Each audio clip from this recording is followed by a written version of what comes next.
Oh, sudah direkod sama. Saya record langsung di komputer aja, Bu. Oke, Bu.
Baik, kita sambil nunggu teman-teman lainnya bisa diminta hadir Bu Mariati di grup Enggang.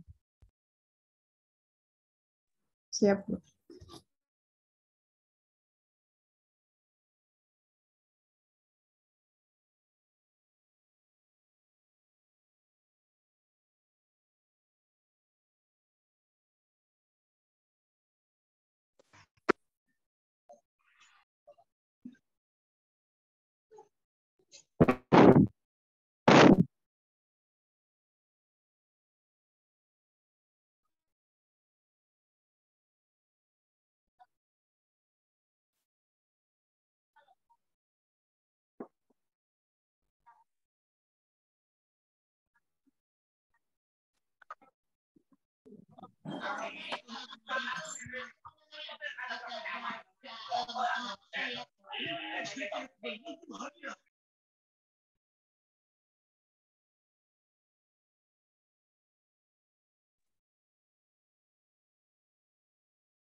Dulu Bu, makasih. Baik, saya mulai ya. Assalamualaikum warahmatullahi wabarakatuh. Waalaikumsalam Selamat siang Bapak Ibu.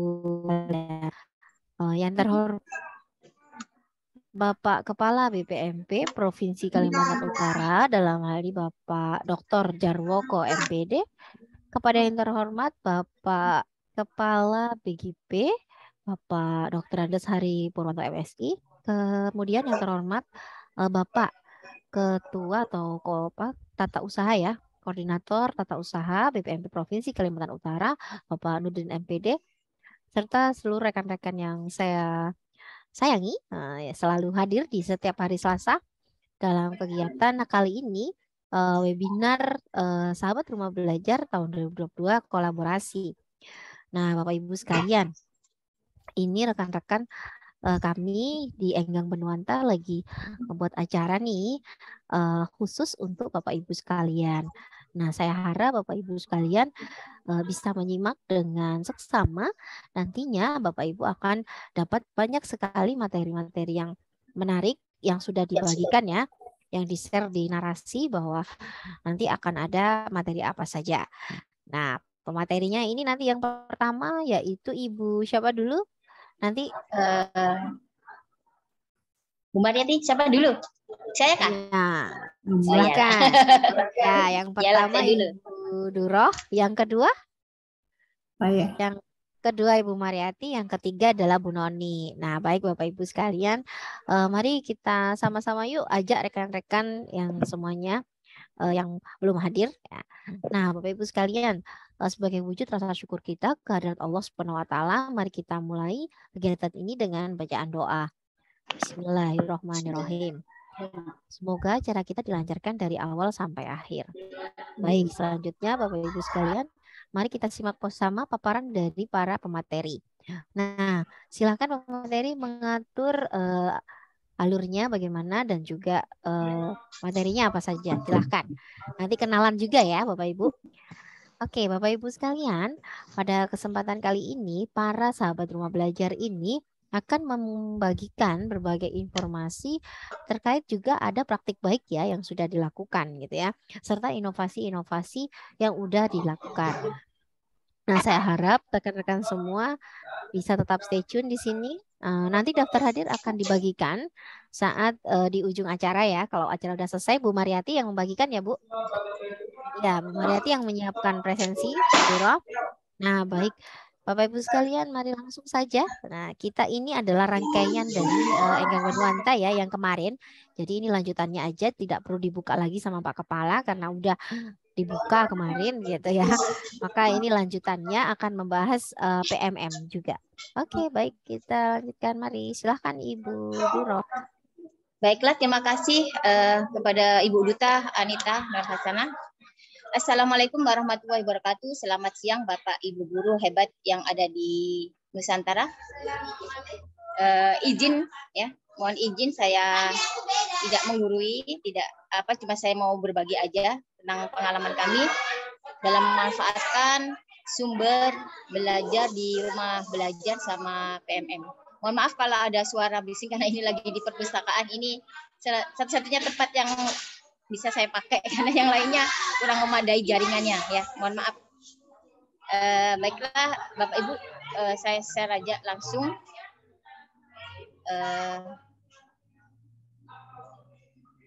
tentang sumber belajar di rumah belajar.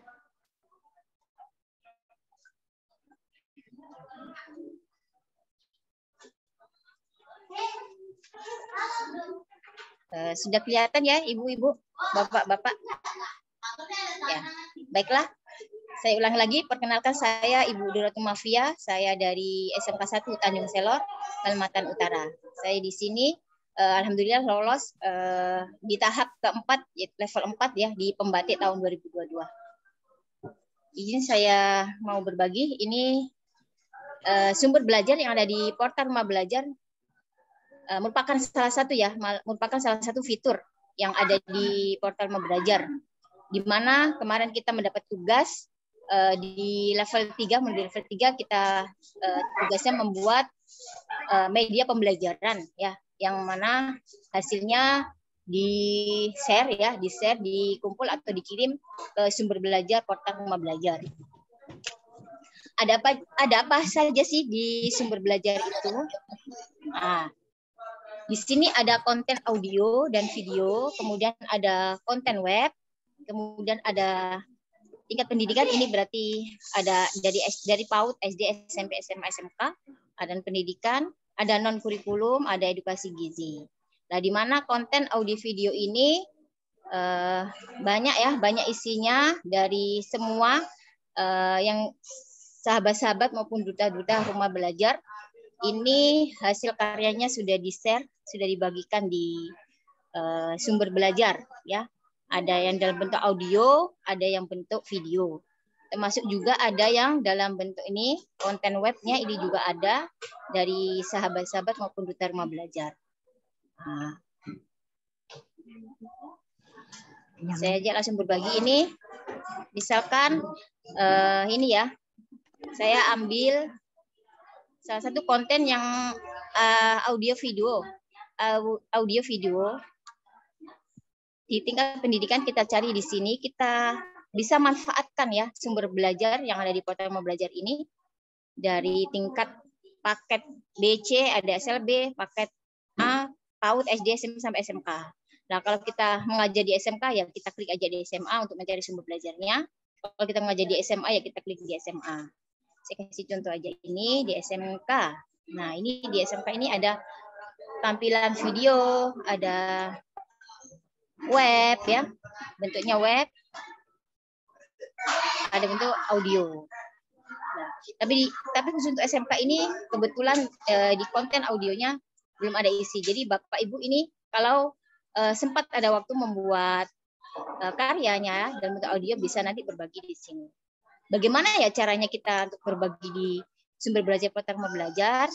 Kita bisa melihat petunjuknya. Di sini juga ada langkah-langkah petunjuk untuk mengunggah ya, mengunggah apapun karya kita share, kita bagikan di sumber belajar. Apakah harus duta atau sahabat Rumah Belajar? Sebenarnya tidak ya, siapapun bisa berbagi di sini. Cuma di sini nanti kalau sudah diunggah itu ada prosesnya ya, prosesnya menunggu. Setelah menunggu akan dinilai apakah layak atau tidak, itu akan dinilai oleh Pusdatin. Kalau emang layak nanti akan tertampil di bagian disetujui. Nah, di sini ada pedomannya untuk mengunggah konten.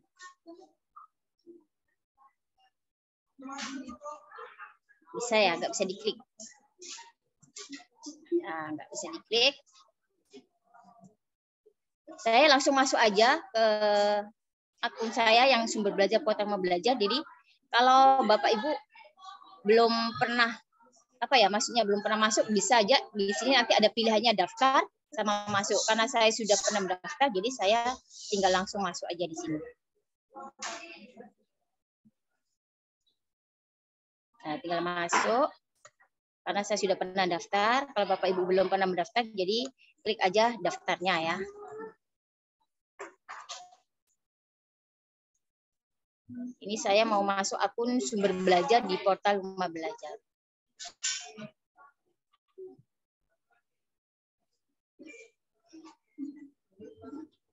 Nah, ini sumber belajar yang di portal belajar ini sudah akun saya ini ya.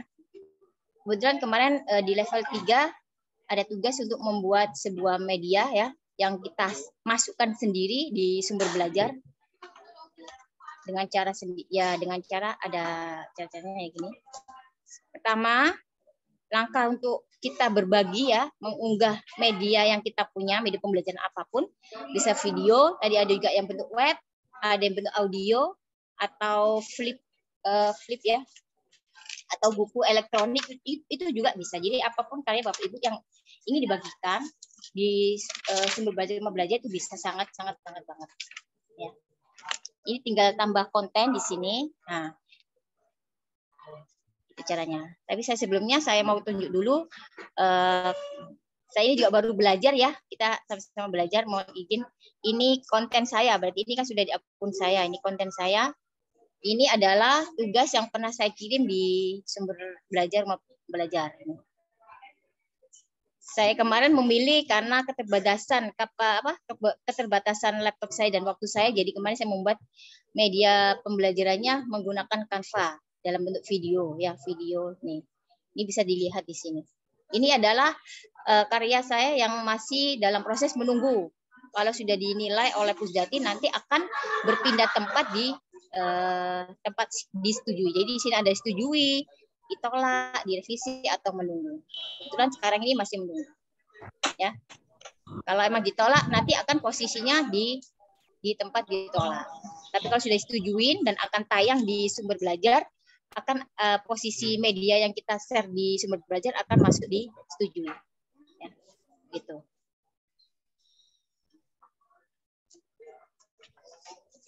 Untuk tutorialnya ada, bisa juga di sini ya.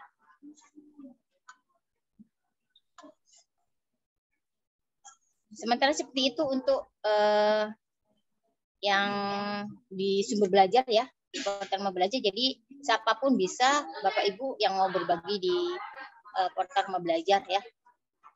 Sayang dong kalau kita sudah punya media-media, kita aktif membuat media tapi tidak dibagikan ya. Jadi kalau tidak dibagikan berarti kan kurang bermanfaat apa yang kita buat. Jadi sekecil apapun ya, termasuk saya karena kesibukan jadi baru bisa mengirim. Nah, yang kedua saya mencoba mohon izin juga berbagi di mana ini, di PMM ya, Portal Merdeka Mengajar. Karena ini kan lagi hit-hitnya ya PMM. Nah, jadi kita, tapi ada loh yang Bapak Ibu guru yang di sana-sana itu masih ada yang belum mendaftar di PMM. Padahal kita dianjurkan banget oleh Kemendikbudristek untuk memasang, memakai dan menggunakan ya PMM itu.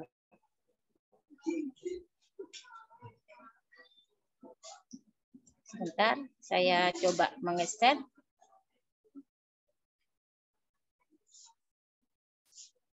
Sebentar ya. Agak lambat sedikit.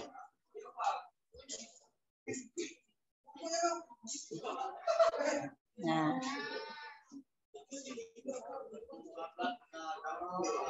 saya share yang nih, Portal Merdeka Mengajar. Bisa dilihat Bapak Ibu? Bisa, Bu. Bisa ya. Nah, ini adalah tampilan akun di Portal Merdeka Mengajar saya yang sudah saya pergunakan. Di sini akan ini aja ya, bukti karya. Nanti kalau yang bagian lainnya ini akan dijelaskan oleh Ibu Mariati sama Ibu Mami. Jadi saya ini bagi-bagi tugas, saya coba untuk bukti karya. Jadi kalau Bapak Ibu ada yang ingin selain berbagi ke portal Rumah Belajar atau biasanya juga nge-share ke YouTube, jadi kita juga mau nge-share dong di portal Merdeka Mengajar ya. Jadi apapun yang kita punya, share-share aja di sosmed manapun ya, agar guru-guru lain itu bisa menggunakan apa yang kita buat. Nah, ini ada tiga tayangan di bukti karya, ada eksplorasi, ada karya saya, dan ditandai. Nah, di eksplorasi ini adalah tampilan-tampilan semua karya-karya guru-guru ya se-Indonesia yang sudah disetujuin ya, yang diokekan oleh Kemendikbudristek, jadi akan tertampil di bagian eksplorasi. Nah, kebetulan saya sudah pernah membuat karya, itu akan masuk di sini ya, akan masuk di karya saya. Ya Pak ya. Bahan ajar sudah pernah saya praktek pembelajaran ya, kita mengajar di kelas, kita videokan, itu juga sudah pernah saya share di sini. Nah, ini lagi-lagi ya emang tugas pembatik ya, karena saya juga baru memakai PMM.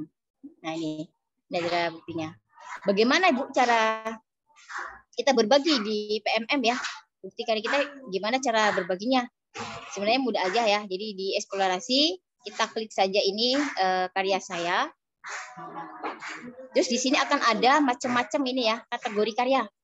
Kategori karya kita itu apakah berupa tentang kepemimpinan sekolah, atau tentang praktek pembelajaran, atau tentang praktek baik, atau tentang RPP modul ajar, atau bahan ajar, atau yang lainnya. Kita pilih saja. Kalau emang kita mau berbagi karya itu di praktek baik, ya kita tinggal klik di praktek baik. Tapi kalau kita mau berbaginya tentang bahan ajar, kita klik bahan ajar ya. Kalau saya ini coba di lainnya aja ya, di lainnya, klik lainnya. Nah, ini ada bentuk karyanya, ada dokumen, ada bentuk gambar, ada video. Nah, yang di sini video ini impornya itu dari YouTube. Jadi kalau Bapak Ibu mau berbagi di portal Merdeka Mengajar, karyanya itu sebelumnya harus diunggah dulu ke YouTube ya, YouTube Bapak Ibu sendiri. Kalau sudah diunggah nanti dibagikan lagi di portal Merdeka Mengajar. Itu kalau dalam video. Tapi kalau bentuk gambar maupun dokumen itu apapun yang kita simpan di laptop kita, di PC kita yang mau kita bagikan, oke-oke saja, tinggal masukkan gitu ya. Misalkan ya saya yang lainnya aja ya. Lah, satu lagi ini yang saya pernah alamin, apapun yang kita kirim ke bukti karya di PMM itu tidak bisa dihapus. Beda dengan kalau yang di sumber belajar masih kita bisa hapus. Tapi kalau sudah di PMM itu nggak bisa dihapus. Makanya tadi ada satu karya saya yang menurut saya itu sebenarnya ada sedikit perubahan. Nah, ini akhirnya saya sembunyikan ya, disembunyikan. Itu karena ada kesan sedikit yang mau saya rubah gitu tampilannya. Jadi nggak bisa dihapus. Jadi akhirnya gimana caranya biar nggak terlihat, akhirnya disembunyikan. Gitu. Ya, saya coba di eksplorasi karya lainnya. Kita berbagi video.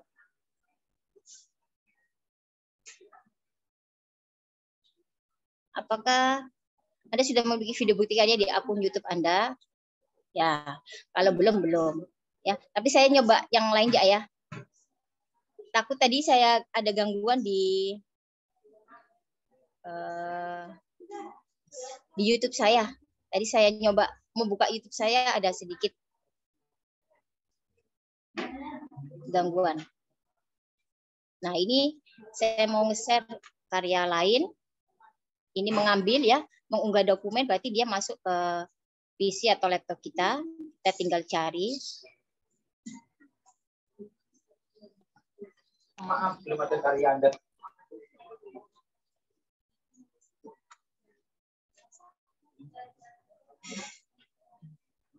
Banyak dokumen. Ini saya mau bagi sebentar ya, banyak.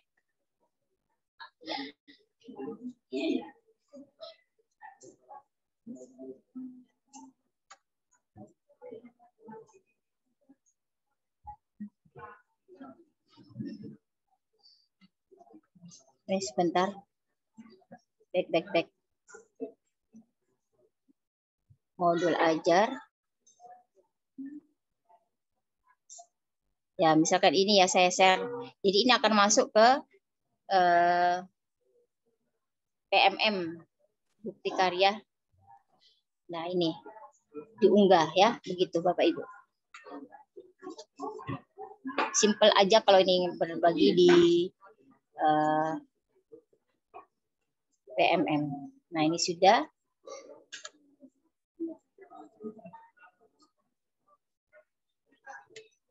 Tinggal ketik deskripsinya.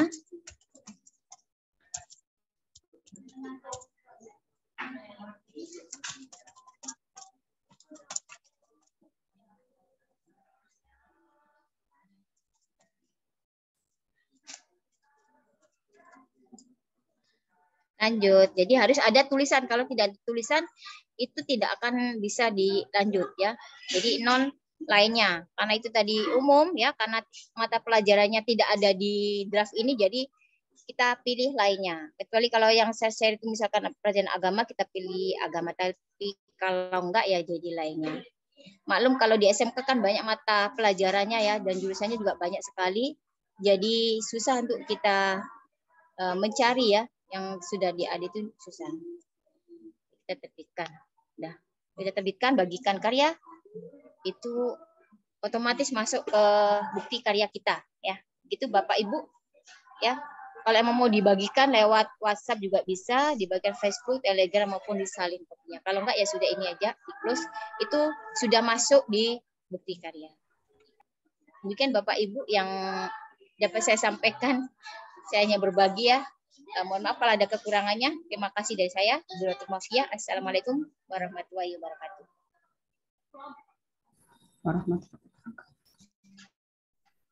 Ibu Anita.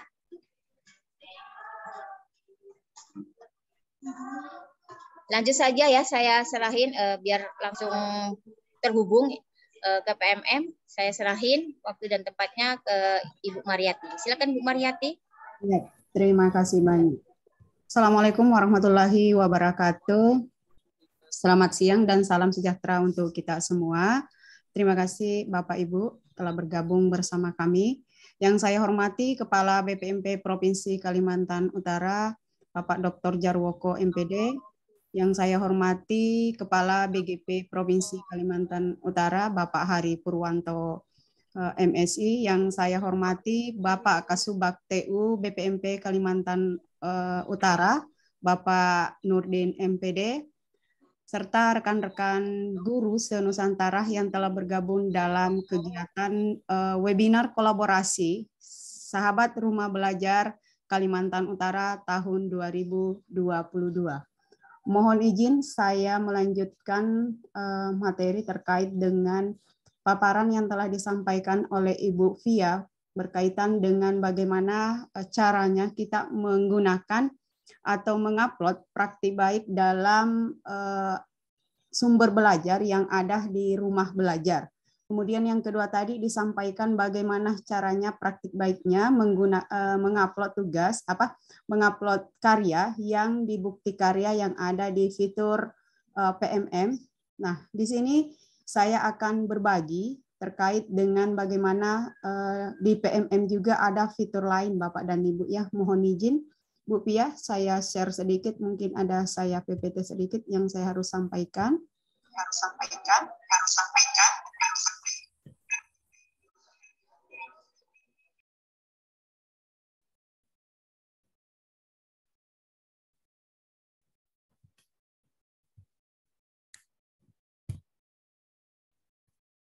Apakah sudah terlihat, Bu Pia?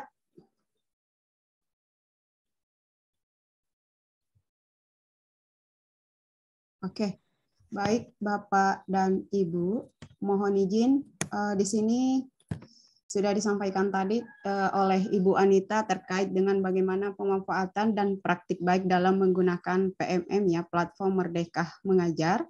Nah, di sini sering kami sampaikan di webinar Enggam Benuanta bahwa PMM itu adalah membantu guru ya dalam mendapatkan referensi, inspirasi dan pemahaman untuk menerapkan kurikulum merdeka, bahwa kita ketahui bersama bahwa PMM ini adalah sahabat guru ya dalam menerapkan IKM, implementasi kurikulum merdeka.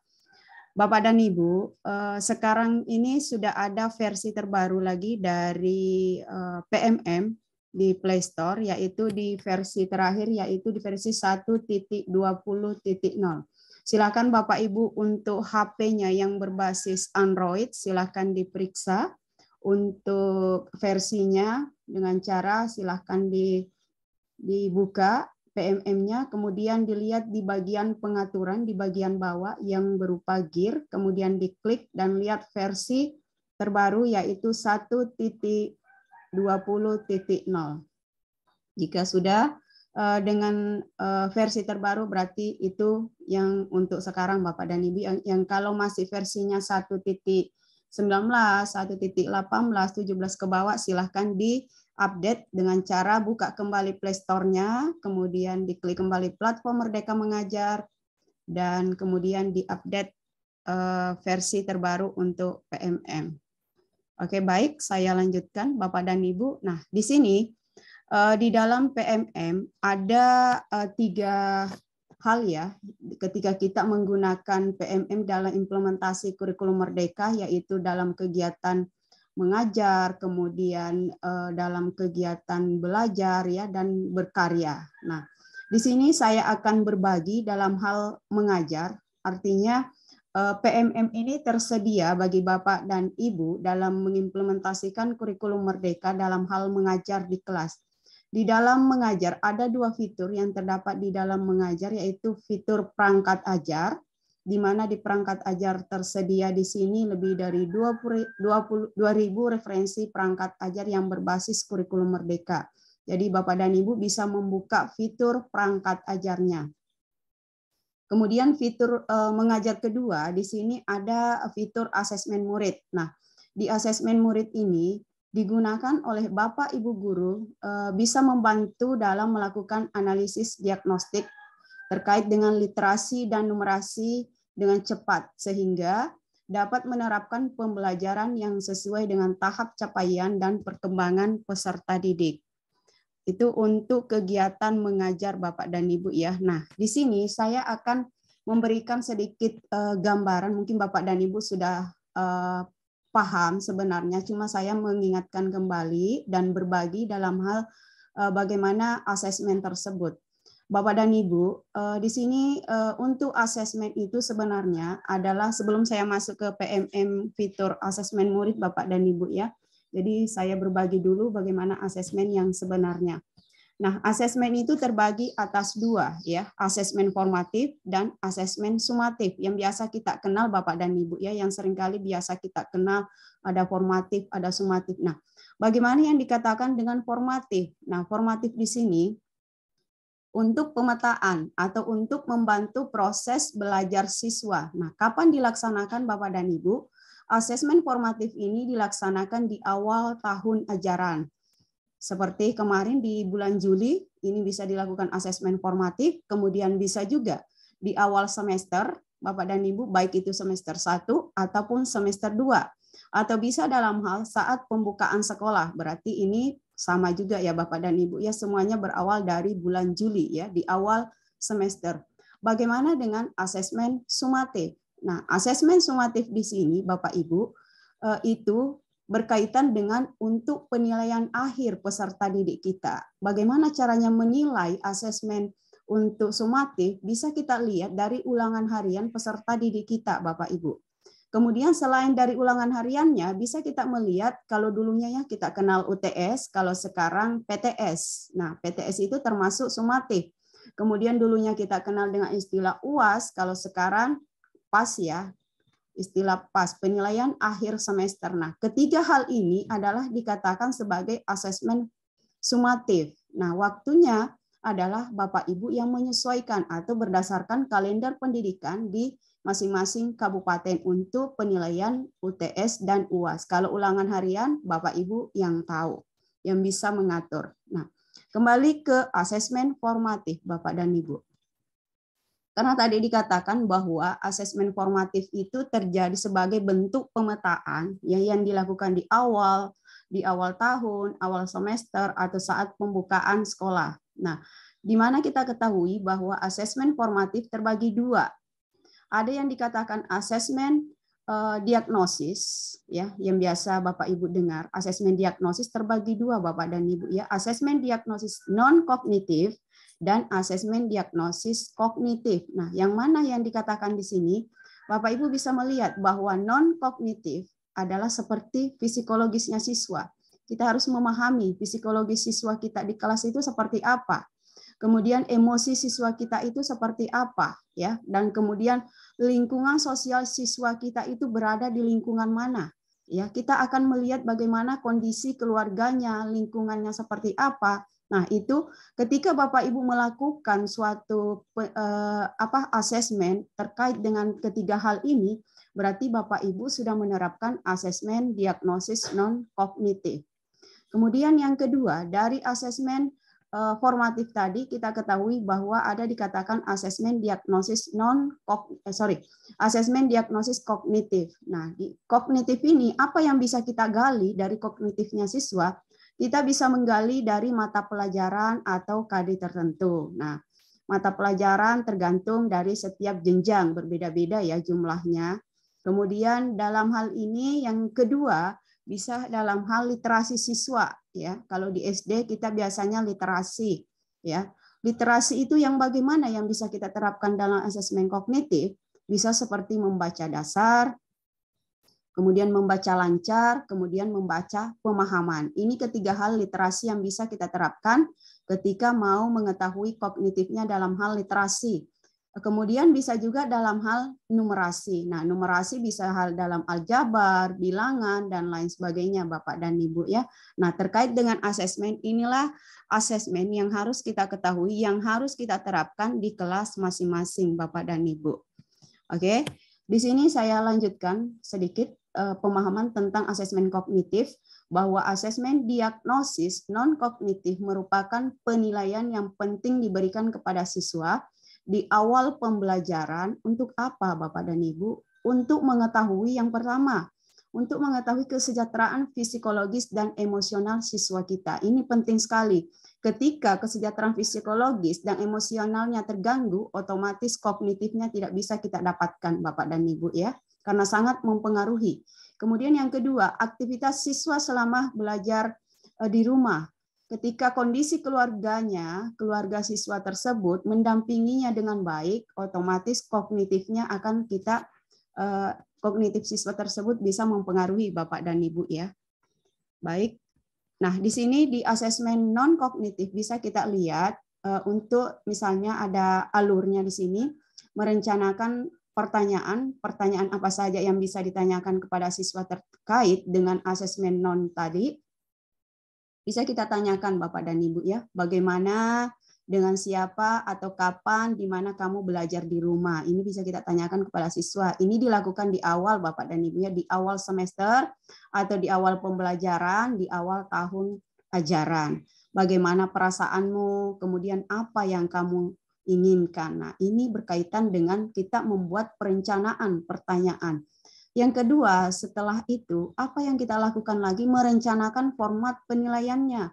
Bagaimana cara menanyakannya, Bapak dan Ibu, untuk mengetahui pertanyaan yang kita berikan, bagaimana caranya kita melakukan? Yang kita lakukan bisa melalui wawancara, menggunakan dengan simbol emoji, ya, emojinya tergantung yang mana dia centang, perasaannya bagaimana, ya. Bisa juga yang kedua dengan meminta siswa bercerita. Silakan dia bercerita tentang perasaannya, dengan siapa dia di rumah belajarnya, kapan dia misalnya, apa yang dia inginkan, bisa dalam hal bercerita. Kita bisa gali dalam hal bercerita. Yang kedua, yang ketiga yang bisa kita gali, bagaimana meminta siswa itu menggambar atau menulis pengalamannya. Bisa kita ketahui kondisi siswa ini berdasarkan apa yang dia gambar dan apa yang dia tulis dari pengalaman tersebut. Kemudian yang ketiga, setelah kita ketahui, setelah kita dapatkan hasilnya ini, apa yang kita lakukan? Kita rencanakan tindak lanjut, bagaimana tindak lanjut dari kegiatan ini. Apa yang dilakukan? Yang pertama, hasil pemetaan siswa yang memiliki emosi negatif, ya, artinya yang ada perlu perbaikan Bapak dan Ibu, dan siswa yang memiliki tantangan, itu yang perlu kita berikan semacam catatan, ya, bagi Bapak dan Ibu. Kemudian yang kedua, tindak lanjut dengan tim guru dan kepala sekolah. Kita bicarakan dengan guru yang lain, terutama guru mapel. Kalau di sekolah dasar, ya, ada guru mapel yang mengajar seperti PJOK dan guru agama, bisa kita berbicara, ya, berkolaborasi bagaimana tindak lanjut untuk siswa yang kategorinya yang mendapatkan emosi negatif.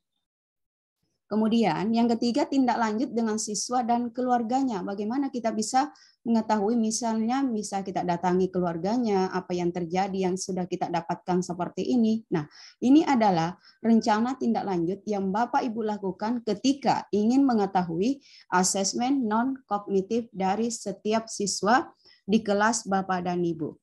Nah, kita ketahui bahwa hasil asesmen non-kognitif itu dapat menjadi bahan refleksi bagi guru untuk menetapkan perlakuan dan strategi pembelajaran yang tepat kepada masing-masing siswa.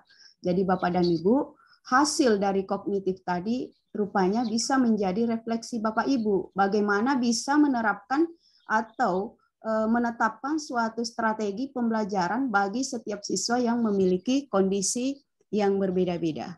Kemudian, Bapak dan Ibu, itu tadi asesmen non-kognitif. Sekarang saya memperlihatkan di sini bagaimana alurnya ketika kita ingin menerapkan asesmen diagnosis kognitif. Yang pertama, kita akan mengetahui dulu tujuan asesmen kognitif untuk apa, ya Bapak dan Ibu. Yang di sini kita bisa mengetahui, mengidentifikasi kemampuan belajar siswa. Kemudian setelah kita mengetahui kemampuannya, kita menyesuaikan pembelajaran di kelas dengan kemampuan siswa tersebut, ya.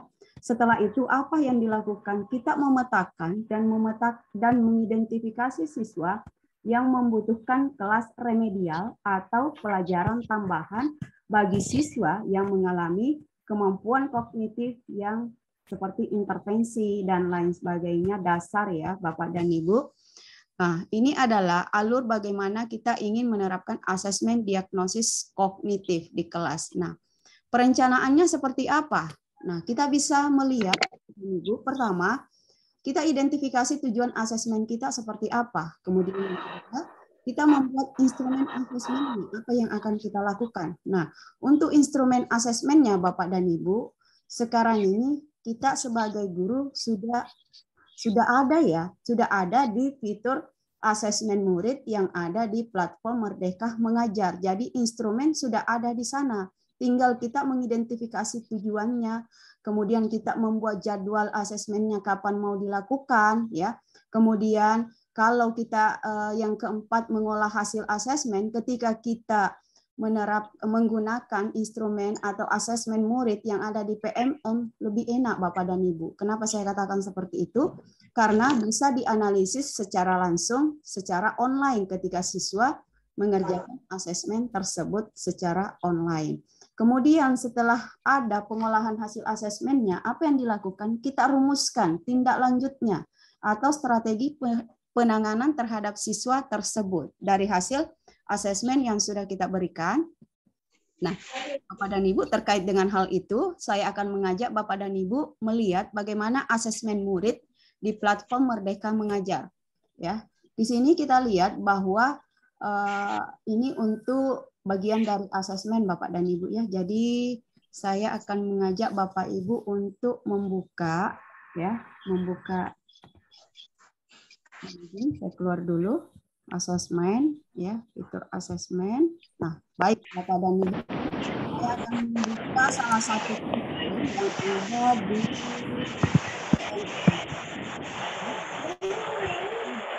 asesmen. Saya akan membuka.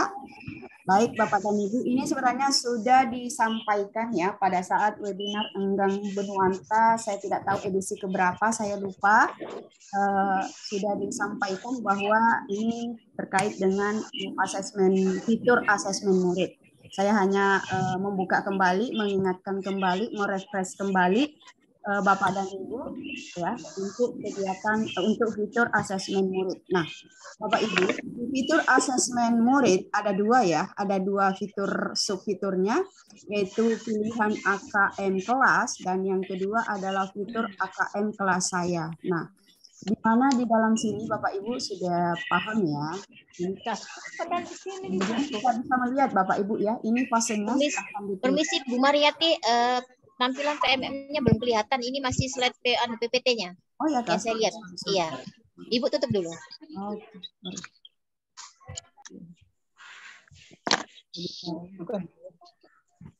Ya, ini baru kelihatan PMM-nya. Siap. Mohon maaf Bapak dan Ibu ya. Saya tidak bisa lupa. Baik Bapak dan Ibu, saya kembali ya. Untuk di fitur asesmen murid ada dua fitur subfitur yaitu pilihan AKM kelas dan AKM kelas saya. Kita melihat dulu di subfiturnya AKM kelas Bapak dan Ibu, di sini fase atau kelasnya kita bisa melihat. Karena di SD itu kan fase A, B, C ya. Kemudian di SMP satu fase saja yaitu fase D. Di SMA ada dua fase, fase E dan fase F. Kita bisa. Bapak dan Ibu, ketika kita memilih mata pelajarannya karena di sini hanya ada literasi dan numerasi Bapak dan Ibu ya. Ketika saya memilih numerasi, maka Bapak dan Ibu bisa melihat di numerasi itu ada apa saja yang bisa untuk jenjang SD fase C. Ternyata di fase C untuk jenjang SD ada bilangan, aljabar, data dan ketidakpastian serta geometri. Itu ada 4 hal ya untuk materi di numerasi. Bagaimana dengan materi di literasi? Kita bisa melihat Bapak dan Ibu.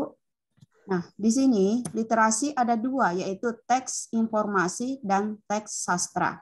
Bapak Ibu, ketika Bapak Ibu misalnya membuka teks ini, memilih misalnya ya, kita memilih teks ini, maka kita akan gunakan asesmen ini ya, maka kita akan menggunakan asesmen tersebut. Nah, bisa ada 2 cara ya Bapak dan Ibu. Caranya bisa secara online, artinya tautannya kita bagikan ke murid dengan cara bisa melalui grup. WA, kemudian bisa secara offline atau unduh dan kita cetak, misalnya secara online Bapak dan Ibu ya. Nah, tapi sebelumnya, sebelum Bapak dan Ibu di sini untuk perlu kami sampaikan untuk membagikan ke WA Group, Bapak dan Ibu harus buat kelas dulu ya. Jadi kelasnya yang mana Bapak Ibu bisa bagikan tautan tersebut, misalnya seperti ini ya. Nah, baru kita bagikan, buat tautannya kita bagikan ke grup WA tersebut. Maka siswa secara langsung atau bisa mengerjakan, baik dia misalnya kalau di sekolah, kalau di awal semester nanti kita lakukan di awal semester 2 ya, maksud saya kita lakukan lagi penilaian asesmen kognitifnya di awal tahun di awal semester 2 nanti bisa kita bagikan seperti ini Bapak dan Ibu ya. Oke, untuk yang ini saya akan memperlihatkan misalnya salah satu yang ada di kelas saya Bapak dan Ibu ya. Kita lihat yang pernah misalnya saya bagikan. Saya akan membuka kelas. Jaringan surveinya Bapak dan Ibu. Ada survei yang harus diisi di situ, tapi sudah ditutup sekarang. Ini ya. Kemudian ini saya misalnya akan membuka sini ya Bapak dan Ibu ya, untuk bilangan. Nah, bilangan. Nah, Bapak Ibu ketika kita bagikan, otomatis siswa yang sudah mengumpulkan akan terbaca ya. Jadi kita bisa melihat siswa siapa saja yang sudah mengumpulkan ya. Kemudian yang kedua kita bisa menganalisis. Itu yang saya sampaikan tadi.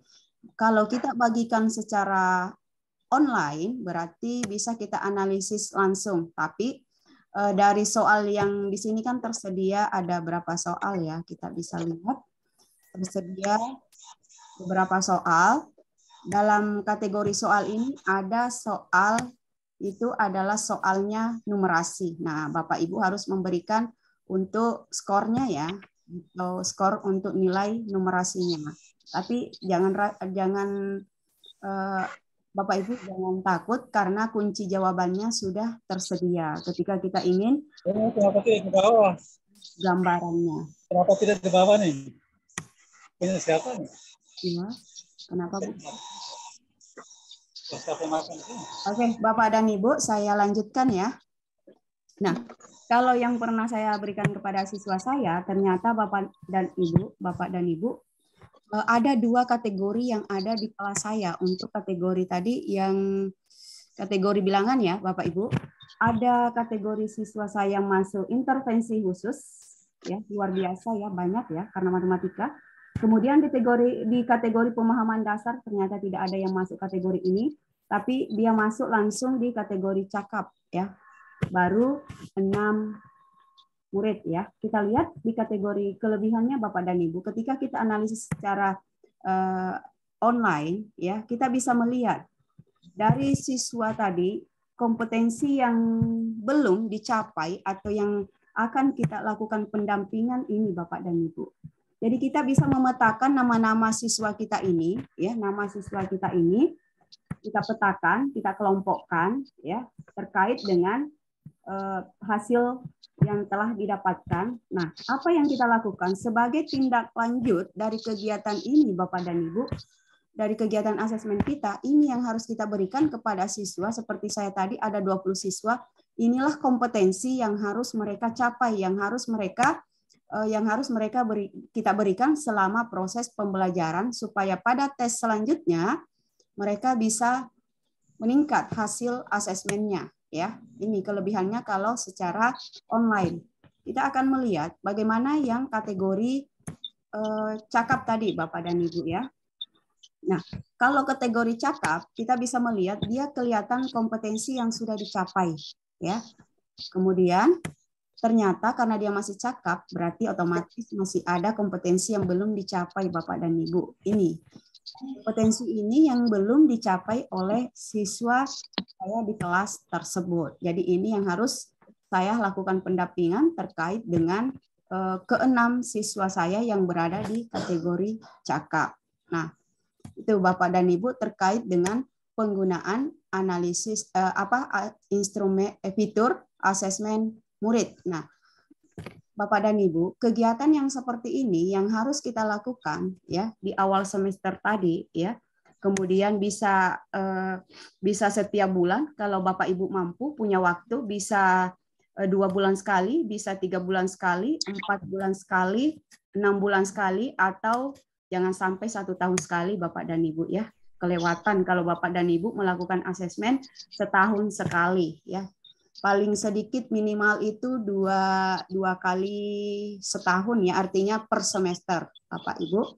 Nah, itu terkait dengan bagaimana praktik baik ketika kita menggunakan asesmen murid. Mohon izin Bu Pia, saya pindah ke slide dulu ya. Oke. Saya kembali.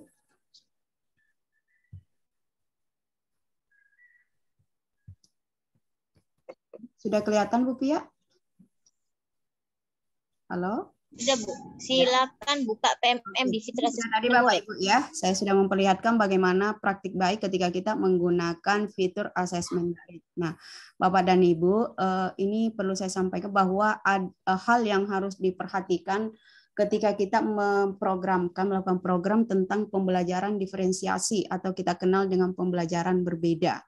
Apa yang kita lakukan? Yang pertama, ya, setelah tadi misalnya di kelas saya untuk pelajaran matematika dalam kategori bilangan ada 2 kelompok, berarti kita pengelompokan harus jelas berdasarkan data. Datanya dari mana? Data yang didapatkan dari asesmen tersebut dengan menggunakan asesmen murid yang ada di PMM. Jadi itu enaknya Bapak dan Ibu ya. Bapak Ibu tidak perlu lagi membuat soal, membuat instrumennya, membuat bagaimana cara memberikan penilaian seperti apa, sudah ada. Tinggal digunakan Bapak dan Ibu ya. Kemudian setelah itu pengelompokan harus jelas. Yang kedua, semua siswa masuk ke dalam kelompoknya. Artinya kelompok yang intervensi khusus masukkan di intervensi khusus. Kelompok yang cakap masukkan di kelompok yang cakap. Yang ketiga, apa yang harus dilakukan? Kemudian kita berikan bahan ajar atau modul serta kegiatan yang sesuai dengan kebutuhan siswa tersebut. Ya, jangan memberikan kategori yang belum, misalnya tadi yang di kategori intervensi khusus diberikan materi yang kategori cakap. Ya, begitupun kalau sebaliknya lebih enak kalau yang cakap diberikan materi intervensi khusus malah lebih enak Bapak dan Ibu ya, siswanya akan mampu ya. Kemudian yang keempat, metode belajarnya. Metode belajar yang bagaimana? Sesuai kebutuhan siswa atau jumlah pertemuan yang kita berikan kepada siswa. Tentunya yang intervensi khusus dalam seminggu tentunya jumlah pertemuannya dengan yang cakap itu berbeda. Lebih banyak yang intervensi. Jangan sebaliknya Bapak Ibu ya. Jadi usahakan lebih banyak yang intervensi daripada kategori yang lainnya ya. Kemudian bimbingan yang konsisten dengan alokasi waktu yang cukup atau ada jadwalnya. Silakan dibuat jadwalnya. Misalnya kalau yang intervensi pertemuan untuk pendampingannya itu misalnya hari Selasa, Kamis ya. Kalau misalnya yang cakap cukup hari Sabtu kah, seperti apa Bapak Ibu yang buat jadwalnya sendiri. Nah, ini adalah bentuk praktik baik ya. Jadi mohon izin. Di sini bagaimana guru mengajar menggunakan TIK di kelas, karena salah satunya sekarang adalah kita berbasis TIK ya Bapak dan Ibu. Proyektor perlu kita gunakan untuk memberikan materi-materi yang kepada siswa yang berbasis TIK. Seperti yang tadi Ibu Pia sampaikan, ada beberapa materi yang bisa kita dapatkan di portal Rumah Belajar, terutama di sumber belajar. Bapak dan Ibu bisa mencari beberapa video-video pembelajaran yang ada di sana, kemudian dibukakan di kelas Bapak dan Ibu, kita nonton bersama misalnya, atau ada juga yang berbasis MPI ya, multimedia pembelajaran interaktif, bisa juga ada tersedia di sumber belajar. Kemudian di sana juga tersedia, tadi disampaikan Bu Pia, ada yang audio ya, artinya di sini ketika kita misalnya belajar bahasa Indonesia, kita ingin menerapkan keterampilan literasi dalam hal menyimak, ya, bisa kita gunakan sumber belajar yang ada di portal Rumah Belajar. Nah, ini pengelompokan siswa berdasarkan kategori yang mereka dapatkan. Kita berikan pengelompokan kepada mereka. Kemudian ini pengelompokan, ada juga pengelompokan yang saya berikan Bapak dan Ibu ya, karena pengelompokan itu tidak mestinya konsisten di situ, tidak. Jadi mereka kalau di kelas saya, ini di kelas saya Bapak dan Ibu ya, tergantung kelas Bapak Ibu sendiri. Silakan Bapak Ibu yang melakukan. Kalau di kelas saya ada pelajaran tertentu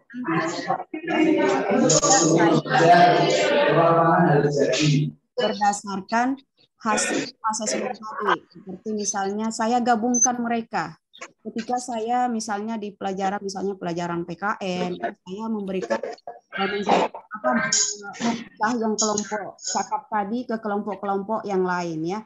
Karena mereka saya ingin gali bagaimana mereka melakukan kegiatan mereka dalam hal berbicara. Jadi ada kegiatan kelompok yang saya berikan, saya berikan di sini misalnya ada yang berperan sebagai moderator, ada yang sebagai narasumber, ada yang sebagai notulennya. Nah, ini yang saya terapkan bagaimana siswa tersebut menimbulkan kecakapan mereka dalam hal berbicara. Karena ketika mereka di sekolah dasar tidak memiliki dasar untuk berbicara, maka di jenjang selanjutnya mereka akan sangat malu ya Bapak dan Ibu ya, sama seperti kita. Kalau kita tidak terbiasa ya, public speaking kita kurang, misalnya kita jarang berlatih ya, maka otomatis itu akan kita malu atau seperti grogi ya. Nah, inilah yang dialami oleh siswa kita.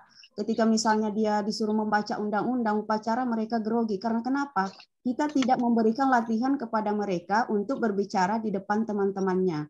Jadi sedikit kalau yang saya lakukan ini Bapak dan Ibu ya, ada mata pelajaran tertentu yang saya bagi-bagi mereka berdasarkan kelompok, dan mereka harus dalam kelompok itu saya bagi lagi mereka ya, berdasarkan ada yang berperan sebagai yang saya sampaikan tadi, moderator, narasumber, ada yang berperan sebagai notulen. Jadi kelompok yang lain ini sebagai atau pendengarnya. Jadi saya lakukan diskusi kepada mereka, saya ajak mereka berdiskusi bagaimana mengeluarkan pendapatnya, salah benarnya urusan belakang. Yang penting anak-anakku bisa berbicara, bisa mengeluarkan pendapatnya, itu dulu yang saya ingin gali. Ya, seperti itu Bapak Ibu ya. Kemudian ini bentuk kegiatan pendampingan yang saya lakukan di jam istirahat ya. Ini yang betul-betul intervensi khusus ya, saya berikan di saat istirahat. Mereka kadang minta, Bu, saya mau belajar, tadi enggak paham. Nah, ketika dia sudah terbiasa seperti itu, mereka akan mau, Bu ya. Ini pengalaman saya pribadi. Mereka mau, Bu, saya mau belajar ini, enggak istirahat, enggak apa-apa, Bu, saya belajar dulu, setelah paham baru saya istirahat. Jadi seperti itu Bapak dan Ibu ya. Tinggal bagaimana kita meluangkan waktu, artinya kita berkorban waktu istirahat kita gunakan untuk mengajar.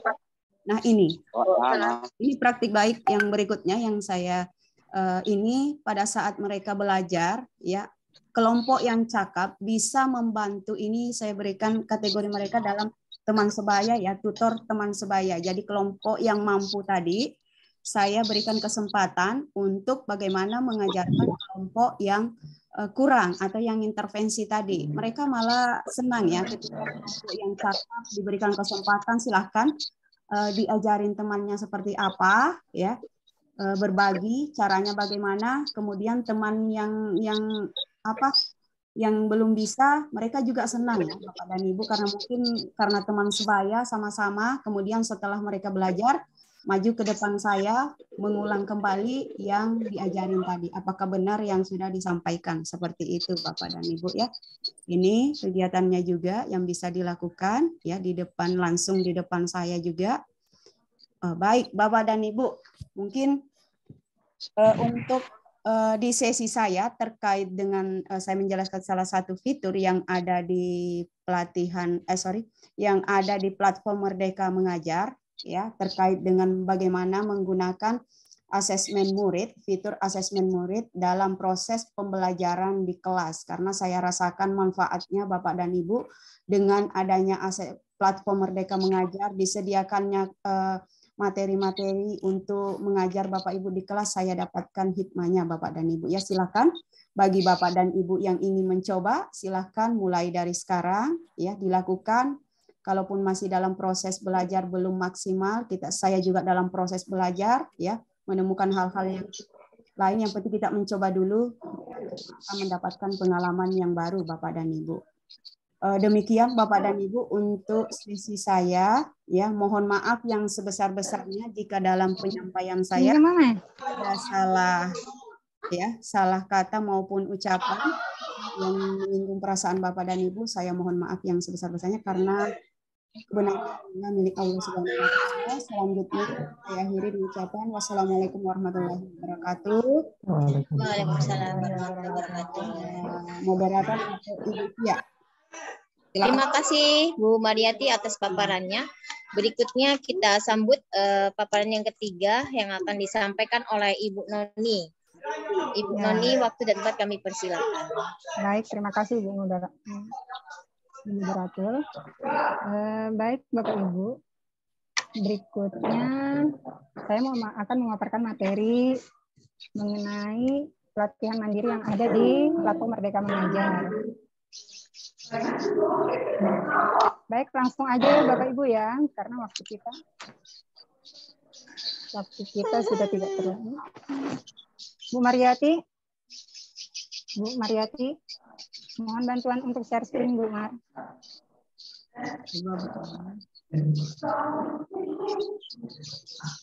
Silakan jelaskan aja dulu apa yang mau disampaikan. Ya. Platform Merdeka Mengajar yang ada di pelatihan mandiri topik 12 asesmen dia.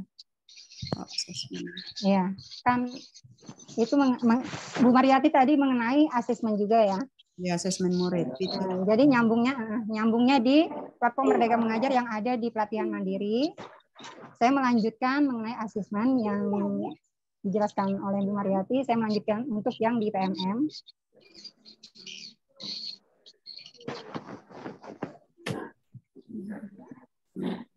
Karena saya keluar dari akun saya dulu.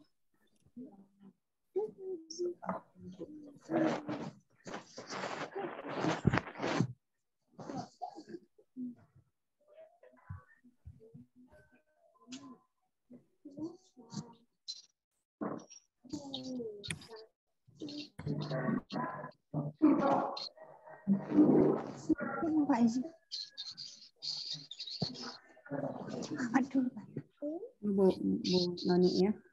Bisa ya Bu Mar? Saya coba. Karena saya keluar dulu dari akun saya baru.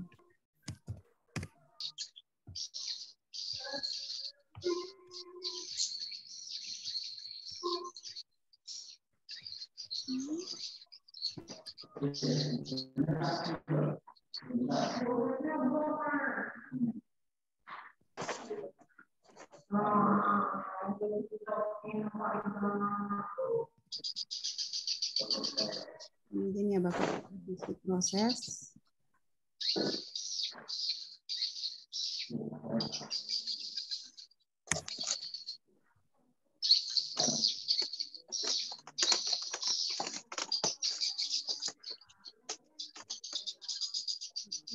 Saya share ya Bu Noni-nya, mohon izin. Mohon maaf ya Bapak Ibu. Terhubung saya hanya menggunakan HP. Saya minta bantuan dengan teman. Siap. Ya Bu. Bu Noni, silakan. Pelatihan mandiri topik 12. Pelatihan mandiri topik 12. Sudah ini. Yang lain besok soalnya banyak banget ngeprint. Iya. Asesmen awal pembelajaran itu. Ya, benar. Baik, Bapak Ibu, mari kita bersama-sama untuk mengerjakan. Saya juga belum selesai nih mengerjakan asesmen awal pembelajaran dalam kurikulum Merdeka yang ada di topik 12. Silakan Bu Mariati untuk tayangan videonya diputar dulu, Bu. Ini? Ya.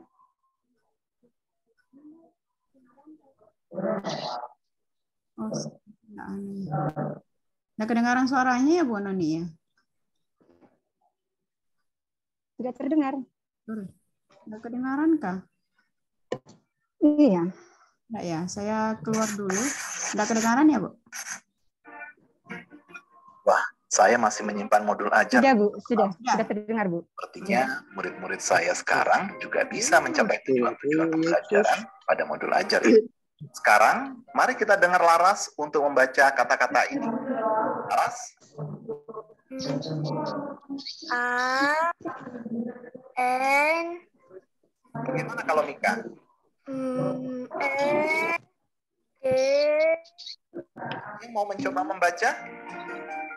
Wah, ternyata siswa saya kali ini dapat membaca dengan lancar. Saya harus menyesuaikan modul tahun lalu.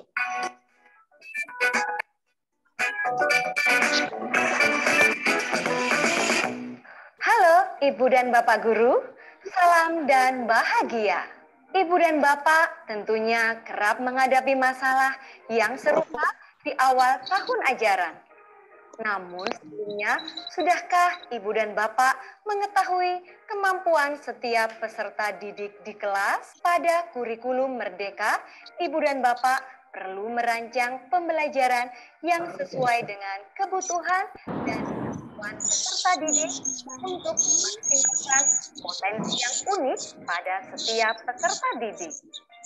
Maka dari itu, Ibu dan Bapak memerlukan data kemampuan peserta didik pada awal tahun ajaran atau semester agar dapat merencanakan bimbingan yang tepat kepada tiap peserta didik. Pengambilan data kemampuan peserta didik di awal tahun ajaran disebut dengan asesmen awal pembelajaran yang bertujuan untuk memetakan kemampuan dasar dan kebutuhan belajar peserta didik. Lalu, bagaimana ya langkah-langkah dalam merancang ini? Pada video ini, Ibu dan Bapak akan menyaksikan langkah-langkah rancangan asesmen awal pembelajaran untuk mata pelajaran Bahasa Indonesia di fase A. Pertama, pelajari capaian pembelajaran pada mata pelajaran untuk menyusun tujuan pembelajaran dan alur tujuan pembelajaran. Sebagai contoh, capaian pembelajaran untuk mata pelajaran Bahasa Indonesia pada akhir fase A berdasarkan elemen pemirsa adalah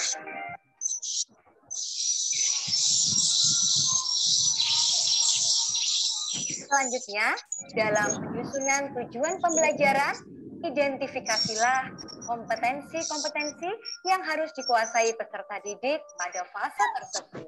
Misalnya, di akhir kelas 1, peserta didik diharapkan mampu membaca beberapa kata sederhana dengan fasih serta menguasai kombinasi huruf yang sering muncul pada kata-kata sehari-hari. Nah, penulisan tujuan pembelajaran sebaiknya memuat dua komponen utama, yaitu kompetensi dan lingkup materi. Ya, di skip aja Bu Mariati. Saat memecahnya, Aja Bu. tujuan pembelajaran seperti Ya, dilewati aja Bu, di skip aja.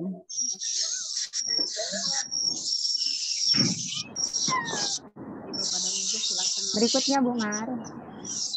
Latihan pemahaman.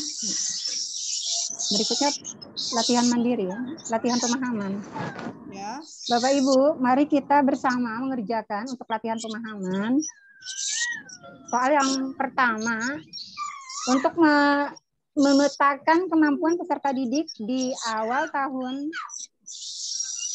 pendidik harus melakukan jawaban yang benar apa ya Bapak Ibu? Mari kita bersama nih Bapak Ibu ya untuk mengerjakannya.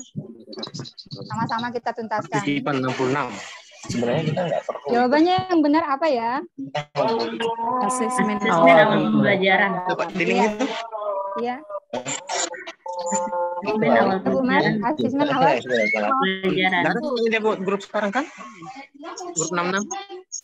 mengatakan kemampuan peserta didik di awal tahun pendidik harus melakukan Maaf Bapak Ibu, mohon di mute. asesmen awal. Bapak-bapak yang lagi bicara mohon di mute. Asesmen awal pembelajaran. Pembelajaran. Benar ya? Ya. Jawabannya asesmen awal pembelajaran. Benar ya? jawabannya. Ya, kemudian berikutnya Seleksi masing-masing ya Bapak Ibu ya. Untuk cerita ya kita kerja bersama ya Bapak Ibu ya. Kita kerjakan bersama ini di PMM yang di topik 12-nya. Kemudian berikutnya untuk saya ya Bapak Ibu itu saya sudah selesaikan itu untuk pemahaman. Saya lewati aja ya. Berikutnya ini mengenal asesmen awal pembelajaran dengan metode GRA. Diputar dulu Bu Mar, sayang videonya. Oke.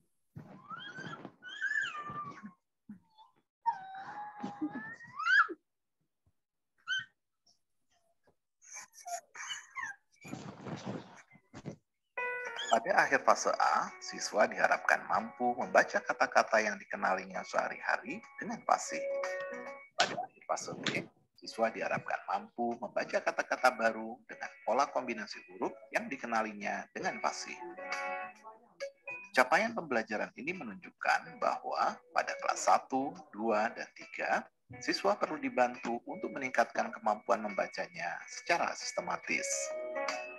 Video berikut ini akan memperkenalkan asesmen awal pembelajaran yang dapat digunakan dengan siswa di kelas 1, 2, atau 3, SD atau MI untuk menilai tingkat keterampilan literasi mereka. Hasil asesmen ini akan memberikan informasi yang jelas tentang kemampuan siswa dan dapat membantu merencanakan pembelajaran yang berbeda untuk kelompok-kelompok siswa yang sama kemampuannya. Melalui kegiatan ini, guru juga dapat mengamati perilaku siswa selama kegiatan asesmen untuk mengenali kesulitan yang mungkin dihadapi siswa seperti masalah fungsional yang berhubungan dengan motorik halus, masalah pendengaran atau penglihatan, serta masalah psikologis atau emosional yang dihadapi siswa. Tingkat kesulitan di dalam asesmen dimulai dengan tugas yang mudah dan berangsur-angsur ke tugas yang lebih sulit. Ini sengaja didesain untuk mengetahui sampai di tingkat mana kemampuan siswa dalam literasi. Guru melaksanakan asesmen awal pembelajaran di awal tahun ajaran atau semester. Guru melaksanakan asesmen awal pembelajaran untuk mendapatkan data pemetaan kemampuan membaca siswa guna merancang pengajaran membaca sesuai dengan kebutuhan dan kemampuan mereka. Dianjurkan asesmen dilakukan setelah semua siswa merasa nyaman dan siap untuk mulai belajar. Asesmen ini dilakukan secara individu oleh guru dengan masing-masing siswa dan berlangsung paling lama 15 menit. Guru perlu menyiapkan jadwal asesmen bagi kelasnya. Kegiatan asesmen dapat dilakukan dengan beberapa siswa setiap harinya dan diselesaikan dengan semua siswa dalam waktu 2 atau 3 minggu. Lokasi. Pilih lokasi yang nyaman untuk melakukan kegiatan asesmen. Pilih tempat duduk yang tenang di dalam ruang. Jarak guru duduk dengan siswa harus memperhatikan protokol kesehatan yang berlaku, tapi juga memungkinkan guru mendengarkan dan mengamati respon siswa, dan sebaliknya. Jika kegiatan asesmen dilakukan di jam pelajaran, berikan tugas kepada siswa lain untuk dikerjakan secara mandiri. Iya, Bu Mar. Di-skip aja, Bu Mar. Kegiatan ini untuk dianalisis. Berikutnya. Berikutnya, Bu Mar. Berikutnya di situ langsung pemahaman ya, latihan pemahaman. Tadi nggak ada linknya yang untuk di-download ya, Bu Mar, file yang di-download. Linknya, jadi Bapak Ibu saja kan? Ya. Ini kan sudah ya, Bu. Di sini sedikit saya jelaskan ya, Bapak Ibu. Untuk kami di Kabupaten Tanah Tidung, mungkin Bu Mariati juga sudah ya di sana ya, di Kabupaten Bulungan ya, untuk pasdanya ya, Bu Mariati. Kemarin 2 minggu yang lalu kami juga ada pelatihan di KKG. Di KKG ini mengenai pemetaan kemampuan awal sebelum melakukan pembelajaran, memberikan materi pelajaran kepada murid. Kami kemarin pelatihan KKG itu mengenai pemetaan kemampuan awal siswa. Jadi sama ini untuk asesmen membaca awal di kelas awal di PMM ini seperti ini juga apa yang di pelatihan kami KKG kemarin sama seperti ini ya Bapak Ibu. Alhamdulillah tanggal 12 bulan Oktober kemarin itu kami pelatihan KKG-nya mengenai pemetaan kelas awal. Jadi kami sudah melakukan kegiatan ini. Jadi kami tugasnya itu seperti ini tadi, kami setiap siswa kami melakukan pemetaan. Setelah kami melakukan pemetaan itu berdasarkan tadi pertama membaca huruf, kemudian membaca suku kata ya Bu Maria. Mariati seperti itu ya Bu Mariati. Siap. Membaca suku kata ya. Setelah itu membaca kata, membaca teks pendek, membaca pemahaman ya Bu Mariati ya. Siap. Ya sama. Oke, selanjutnya mari kita kerjakan untuk Postes ya. latihan postes ya, langsung ya Bu Mariati ya.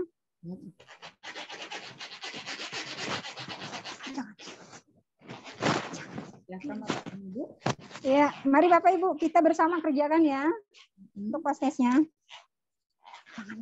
Langkah pertama. Ya, tolong dibantu dulu Pak Umar. Langkah pertama dalam perancangan asesmen awal pembelajaran ialah apa Bapak dan Ibu? Apakah membuat alur tujuannya, mempelajari capaiannya, menentukan instrumennya, atau merancang pembelajarannya? Gimana Bapak dan Ibu? Perancangan asesmen awal. Apa yang harus dilakukan Bapak Ibu? Ada yang bisa membantu? Bapak dan Ibu, halo. Gimana Bapak Ibu? Mempelajari capaian pembelajaran. Mempelajari. Oke, kita coba. Selanjutnya, tingkat kesulitan di dalam asesmen awal dimulai dengan tugas yang mudah ke tugas yang sulit. Agar apa Bapak dan Ibu? Agar peserta didik termotivasi untuk mengerjakan tugas, peserta didik bisa mengetahui sejauh mana kemampuan peserta didik dalam kegiatan membaca, atau peserta didik tidak merasa tertekan ketika mengerjakan tugas, atau memudahkan pekerjaan peserta. Yang mana Bapak dan Ibu? Tujuannya tadi. Dimulai tugas yang mudah ke tugas yang sulit. Supaya apa? Motivasi. Ya. Untuk mempelajari tugas. Mempelajari mengetahui kemampuan. Ya. Termotivasi. Mana Bapak Ibu? Yang A? Termotivasi. Termotivasi. Motivasi untuk mengerjakan tugas. Betulkah Bapak dan Ibu? Kita benar coba. Ya? Benar. Yang B. Yang B ya. Ada yang B ya? Kita lihat. Mengetahui sejauh mana kemampuan. Iya, ya. Yang mana? Yang B ya, yang benar ya Bu Maria. B. Bagaimana mengetahui tingkat kesulitan? Iya. Kita ke B. Oke. Karena tadi ada ya di video ya. Iya, berdasarkan tayangan video tadi ya Bu Maria. Mama kita cek. Wow, luar biasa. Benar, luar biasa pengalaman Anda. Luar biasa, lulus. Inilah kelebihan modul ini ya Bu. Iya. Ya, kami sudah nih Bu Mar. Itu kan saya bilang tadi pelatihan KKG kemarin itu ini sudah dijelaskan sama. Di sini kan juga ada dari tim inovasi itu Ibu Evi Sayono ya. Iya. Nah, terus bekerja sama dengan Dinas Pendidikan, kasih kurikulum kami Ibu Diana. Nah, terus melakukan ini kan pelatihan ini bersama tim Pasda, pengindasannya ke guru-guru. Iya. Betul. Selanjutnya Bu Mar. Siap. Ini langsung ini modul kedua ya Bu ya? Iya. Ini pas dong, Bos. Ya, ini kita modul 2. Oke, kita buka videonya. Ibu.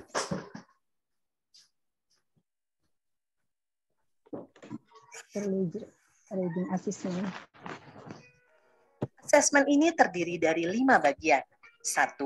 Membaca nama huruf. 2. Membaca suku kata. 3. Membaca kata. 4. Menyimak dan memahami teks yang dibacakan. 5. Membatasi dan memahami bacaan dengan mandiri. Kemampuan ini penting untuk mengembangkan kemampuan membaca yang baik. Tugas 1. Membaca nama huruf. Mengenali nama huruf adalah langkah pertama untuk belajar membaca. Silahkan Ambika baca cara membacanya. Jadi ke kanan, terus ke bawah, sambil ambil petunjuk. Huruf yang kita baca. Sudah siap? Bacanya Pak Ponco ikut juga, Pak. Yang yupa na sing TKR no. A. Contoh. A. B. Ya. Bu Mar di skip aja Bu Mar. M. Q. A. Intan mereka.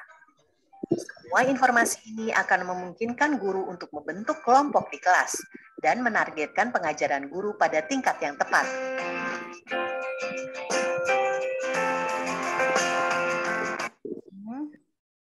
Berarti setelah melakukan pemetaan itu ya Bu Mar ya, berdasarkan tadi mengenal huruf, membaca kata, suku kata, terus membaca teks pendek, pemahamannya. Kemudian kita mengelompokkan ya siswa itu berdasarkan hasil dari pemetaan itu ya, seperti itu ya Bu Mar. Ya, siap. Hasil dari ya. Ini bukletnya. Bapak dan Ibu. Ya. Ini kelompok membaca kata, huruf. Ini. Ya, ini sama seperti kami yang di sini Bu Mar, seperti ini kemarin pelatihan KKG kami. Iya, kalau kami sudah dari tahun kemarin, makanya di video pertama. Iya, sama Bu Mar, dari tahun kemarin, hanya tahun kemarin itu saya karena guru mata pelajaran tidak mengikuti, jadi baru tahun ini saya mengikuti pelatihan ini. Jadi saya baru kenal, baru mengenali ini, mengenai pengenalan suku kata ini kan, membaca huruf, baru saya mengikuti. Ini sudah ya Bu ya. Sudah, kita ke. Tapi setelah ini ya Bu Mar ya mungkin langsung ke running record ya Bu Mar ya, kalau udah selesai ya. Apanya? Biasanya. Kalau sudah selesai membaca pemahaman ya langsung ke running record ya. Tergantung dari setiap guru Bu. Tergantung ya. Ya, kalau kami pengalaman, kalau kami di Bulungan tergantung apa program belajar yang akan diberikan oleh guru. Apakah dia program membaca bersama, membaca terbimbing, membaca mandiri, dan lain sebagainya. Atau membaca mandiri ya? Ya, seperti itu. Tergantung bagaimana. Selanjutnya Bu Mar. Ini sudah. Kemudian lembar penilaian kelas tadi sudah ya. Ya, sudah. Penilaian kelas individu ya Bapak dan Ibu. Jadi ya. bisa Bapak Ibu gunakan nih, terutama bagi siswa kelas awal ya Bapak Ibu. Ini untuk lembar penilaian kelas ini cantum ya. Jumlah huruf yang tersedia 30, suku kata 10, kata 10, menyimak 3 soal. Jadi ketika siswa menjawab pemahaman 2/10 ya. Ini kelancarannya. Sudah langsung Mas. Ini untuk penilaian kelas, artinya semua kelas digunakan di kelas ya, semua siswa ada di situ. Beda kalau yang ini adalah per siswa, per individu ya. Mereka harus punya sendiri, di print sesuai jumlah siswa di kelas Bapak dan Ibu ya. Artinya ini sebagai acuan kita ya Bu Mar, sebagai acuan kita guru untuk melakukan asesmen untuk kelas awal ya. Ya, jadi, artinya kita boleh gunakan ya Bu Mar, ini boleh, yang ada di PMM ini ya. Karena kalau kami di Bulungan, walaupun kelas tinggi, kami tetap memberikan juga Bu pengalaman ya Bapak dan Ibu semua, bukan kami berbicara berdua aja ya. Iya. Kita sharing ya Bapak Ibu.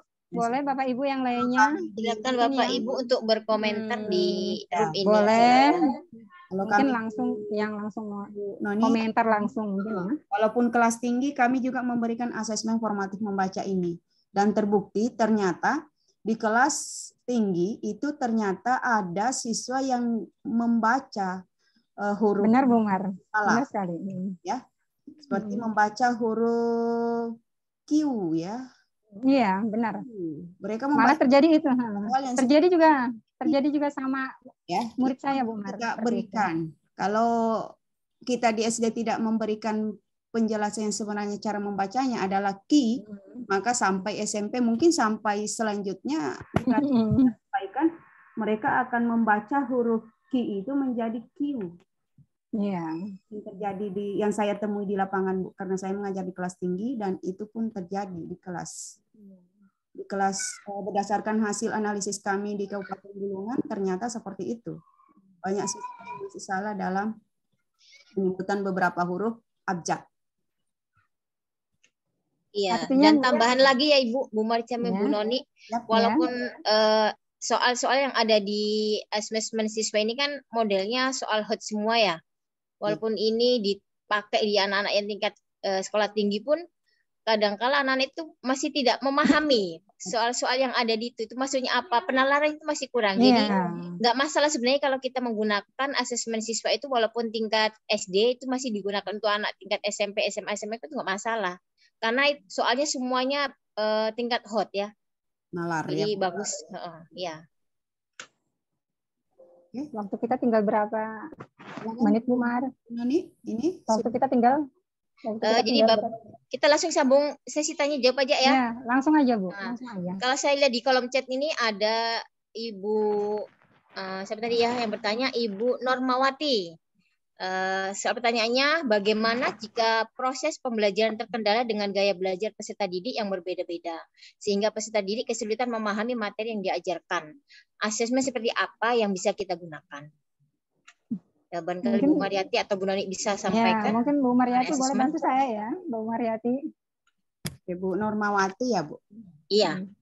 Oke, bagaimana jika proses pembelajaran terkendala dengan gaya belajar peserta didik yang berbeda-beda, sehingga peserta didik kesulitan memahami materi yang diajarkan. Seperti apa sih asesmen yang perlu kita gunakan? Oke, baik. Sedikit ya Bu Pia, mohon ditambahkan Bapak Ibu-ibu yang lain. Mungkin ada dari peserta webinar juga bisa menambahkan. Di sini terkait dengan bagaimana jika proses pembelajaran itu terkendala ya dengan gaya belajar siswa peserta didik berbeda-beda, karena betul sekali Bu Normawati ya, setiap kelas itu gaya belajar siswa itu berbeda. Sehingga bagaimana sih cara untuk memahami materi yang diajarkan dan asesmen apa yang bisa kita gunakan? Nah, berkaitan dengan hal tersebut, berarti terkait dengan hal ini, asesmen yang seperti saya jelaskan tadi, berarti kita masuk ke dalam kategori asesmen non-kognitif ya, Bu Norma. Bagaimana untuk mengetahui gaya belajarnya, lakukan asesmen yang bisa diberikan untuk melihat minatnya peserta didik. Ya, seperti ada siswa di kelas itu kan ada 3 cara yang bisa kita lakukan. Apakah kategori gaya siswa, siswa itu berasa kategori belajarnya adalah siswa visual, ya artinya dia senang melihat gambar. Kemudian yang kedua, apakah kategori siswa tersebut adalah auditory atau dia hanya bisa mendengar, ya, dia mendengar baru bisa belajar. Kemudian ada gaya belajar siswa itu yang masuk dalam kategori kinestetik, ya, bagaimana dia bisa dengan rasa. Nah, dari ketiga itu bisa kita lakukan berbagi pengalaman. Kelas saya di awal pembelajaran kemarin saya melakukan diagnosis kognitif. Saya menggunakan untuk melihat gaya belajar siswa tersebut supaya saya dapatkan. Saya menggunakan asesmen itu sederhana saja yang saya lakukan, yaitu saya hanya membuat atau mengeprint 2 buah gambar. Satu gambar adalah gambar tentang pantai, ya, ada pantai. Pantai artinya ada lautnya ya Bapak dan Ibu. Kemudian gambar kedua yang saya print out adalah pemandangan atau pegunungan. Nah, 2 gambar itu yang saya gunakan untuk melihat gaya belajar siswa saya di kelas. Saya tempel di papan tulis kalau mau langsung. Dan juga kita menggunakan proyektor ya. Kalau kita boleh, silahkan dibuka kemudian layarnya 2 gambar tersebut. Dari 2 gambar, siswa bisa disuruh memilih. Tapi siapkan dulu kertas untuk siswa.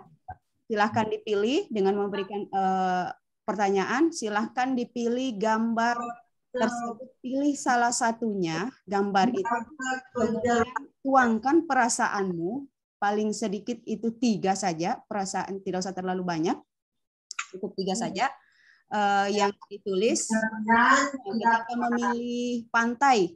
Kenapa memilih pantai? Nah, misalnya saya senang karena suara ombaknya itu adalah saya senang dengan suara ombak. Nah, itu. Ketika sudah ada kalimat gaya pendapat siswa yang seperti itu, nah kita bisa kategorikan bahwa siswa ini adalah berada dalam gaya belajar auditori, artinya adalah siswa ini senang mendengar. Nah, ketika kita mengajar di kelas, berarti gaya belajar siswa yang masuk kategori auditori, kita lakukan proses pembelajaran dengan berikan mereka proses belajar dengan mendengar cerita dan lain sebagainya seperti itu. Nah, kalaupun yang misalnya ada yang memilih, misalnya saya senang pegunungan. Kenapa? Karena pegunungan itu adalah indah kita lihat. Nah, kalau yang seperti ini, otomatis gaya belajar siswa ini berada dalam kategori visual. Artinya dia senang melihat gambar. Nah, apa yang kita lakukan?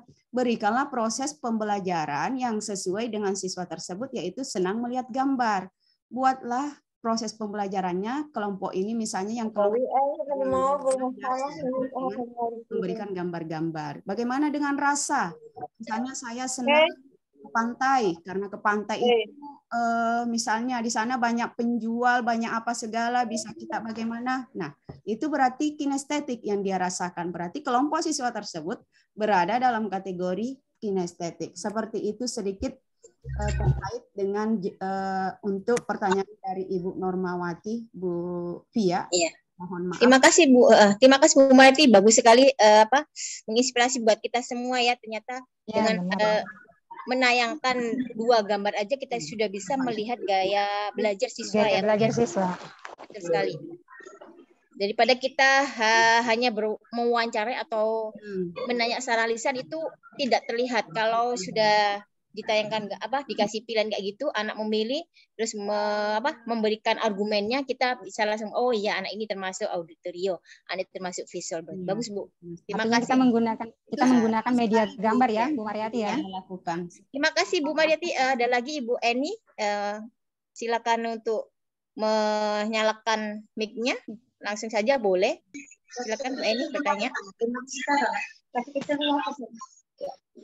Baik. Terima kasih. Assalamualaikum warahmatullahi wabarakatuh. Selamat siang dan salam sejahtera untuk kita semua. Sekali lagi mohon maaf, saya off cam karena ini beberapa kali terlempar ya. Jadi, tapi tidak mengurangi rasa hormat saya. Saya langsung saja. Sudah tadi saya Nur Emi, asal dari sekolah SMP Darul Aska, sekolah swasta. Baik, menarik sekali yang dipaparkan tadi Ibu Mariati terkait dengan assessment yang ada di portal. Ya, jadi ada beberapa hal yang saya garis bawahi, yang saya sempat catat. Memang begitu saya buka juga portalnya, memang ada di situ assessment. Ada beberapa langkah-langkah yang harus kita laksanakan terkait dengan bagaimana kita agar supaya mengetahui apakah kita membuat assessment itu awal atau akhir yang disebut dengan formatif dan sumatif. Nah, ini menariknya yang saya ingin tanyakan kepada Ibu Mariati, kira-kira bagaimana kita bisa mendiagnosa peserta didik atau siswa yang mengalami kesulitan belajar. Nah, ataukah langkah-langkah apa sih yang perlu kita siapkan sebagai guru untuk bisa mendiagnosa peserta didik kita untuk terkait dengan dia mengalami kesulitan belajar, agar kita nantinya bisa membantu sebagaimana agar supaya anak kita itu tidak mengalami kesulitan belajar. Saya kira demikian yang bisa saya pertanyakan. Mohon maaf jika ada kata yang salah. Saya akhiri. Wassalamualaikum warahmatullahi wabarakatuh. Waalaikumsalam warahmatullahi wabarakatuh. Terima kasih Bu Nur Aini telah memberikan pertanyaannya. Silakan Ibu. Oke, siap. Mariati atau Bu Noni? Saya juga Bu Mariati aja. Bu Mariati aja. Terima kasih. Ya, Bu Mariati. Mohon Silakan. ditambahkan jika kurang Bapak dan Ibu yang lain, silakan juga kita berdiskusi terkait dengan bagaimana melihat untuk menemukan kesulitan belajar siswa. Nah, Jika Ibu Nur Eni mau melihat kesulitan yang bagaimana dulu, Bu? Apakah kesulitan dalam kondisi fisik siswa yang Ibu mau lihat atau kondisi gaya belajarnya? Kalau gaya belajarnya sudah seperti tadi, kalau kondisi keadaan siswa dalam hal kondisi fisik berarti dia termasuk dalam kategori misalnya ada yang inklusif ya, yang seperti itu. Mohon izin, Ibu Nur Eni boleh kembali menyalakan mikrofonnya dalam hal bagaimana nih Bu? Maksudnya Ibu kesulitan yang bagaimana dulu? Ya, baik. Terima kasih untuk kesulitan belajar karena di tempatnya kami ini tidak ada inklusif. Jadi saya arahnya menanyakan terkait dengan kesulitan belajar dalam kognitifnya. Ya. Non berarti Bu ya? Bukan non, Bu. Kalau dia non itu kan yang ini kan tadi ada pembagian pilah-pilahnya kan, ada kesulitan belajar yang non, ada kesulitan belajar yang kognitif. Iya. Berarti ya, silakan Ibu. Yang kognitif ya Bu Eni ya? Iya. Kalau yang kognitif kan berkaitan dengan pengetahuan ya, berkaitan dengan pengetahuan peserta didik. Berarti di sini kita akan melihat, nah salah satu caranya adalah Ibu Eni bisa menggunakan salah satu instrumen atau asesmen yang ada di asesmen murid. Kalau Ibu tidak mau repot, misalnya ini Ibu berkaitan dengan kognitif ya, berarti Ibu harus menggunakan misalnya bukan harus, yang mohon maaf. Di sini Ibu Eni bisa menggunakan salah satu soal atau asesmen yang ada di fitur asesmen murid. Boleh Ibu gunakan seperti itu, karena di situ langsung dianalisis secara langsung.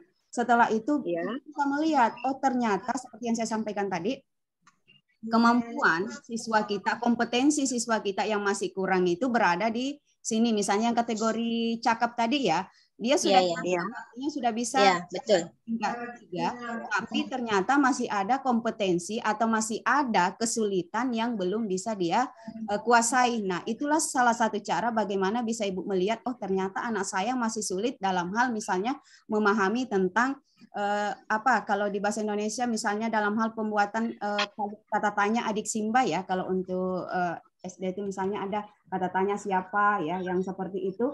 Nah, kesulitan itu bisa kita lihat Bu Nur Eni dengan menggunakan asesmen tadi. Jadi gunakanlah sehingga Ibu bisa memahami instrumen asesmen. Kesulitan anak si A dia berada dia tidak bisanya di sini, tapi si B ini bisanya di sini. Nah, itu Bu Nur Eni. Mohon. Iya. Baik Ibu, terima kasih penjelasannya begitu jelas dan mungkin nanti akan saya implementasikan di dalam kegiatan proses belajar mengajar saya. Sekali lagi terima kasih Bu Mariati, keren jawabannya. Sama-sama. Terima kasih Bu Nur Eni ya. Jadi Bapak Ibu bisa aplikasikan salah satu instrumen asesmen murid yang ada di PMM itu digunakan dalam pembelajaran. Jadi kita mengetahui apakah ada anak di siswa kita itu ada kesulitannya, kita bisa mengetahui, menganalisisnya, termasuk dia kesulitan di termasuk perlu penanganan ya kan Bu ya, buat itu ya, perlu penanganan dia termasuk di mana? Ya di sudah cakap atau belum, itu kan ada kategorinya. Atau yang perlu diintervensi lagi, maksudnya perlu dibimbing lagi gitu ya. Baik Bapak Ibu yang lainnya, barangkali ada yang mau ditanyakan kepada kami. Silakan. Kita saling sharing aja ya, berbagi pengalaman.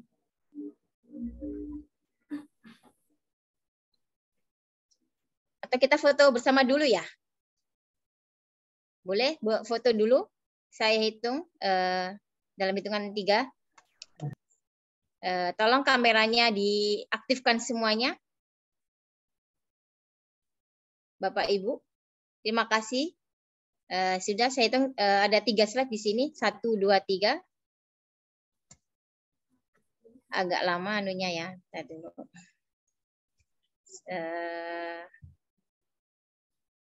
Bentar. 25. Yang slide 2.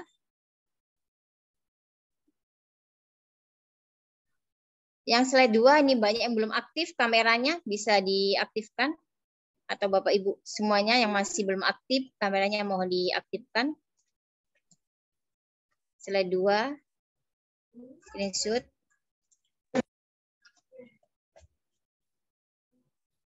Slide 3, sekali lagi, dengan senyuman yang manis, Bapak Ibu. Kameranya diaktifkan. Baik.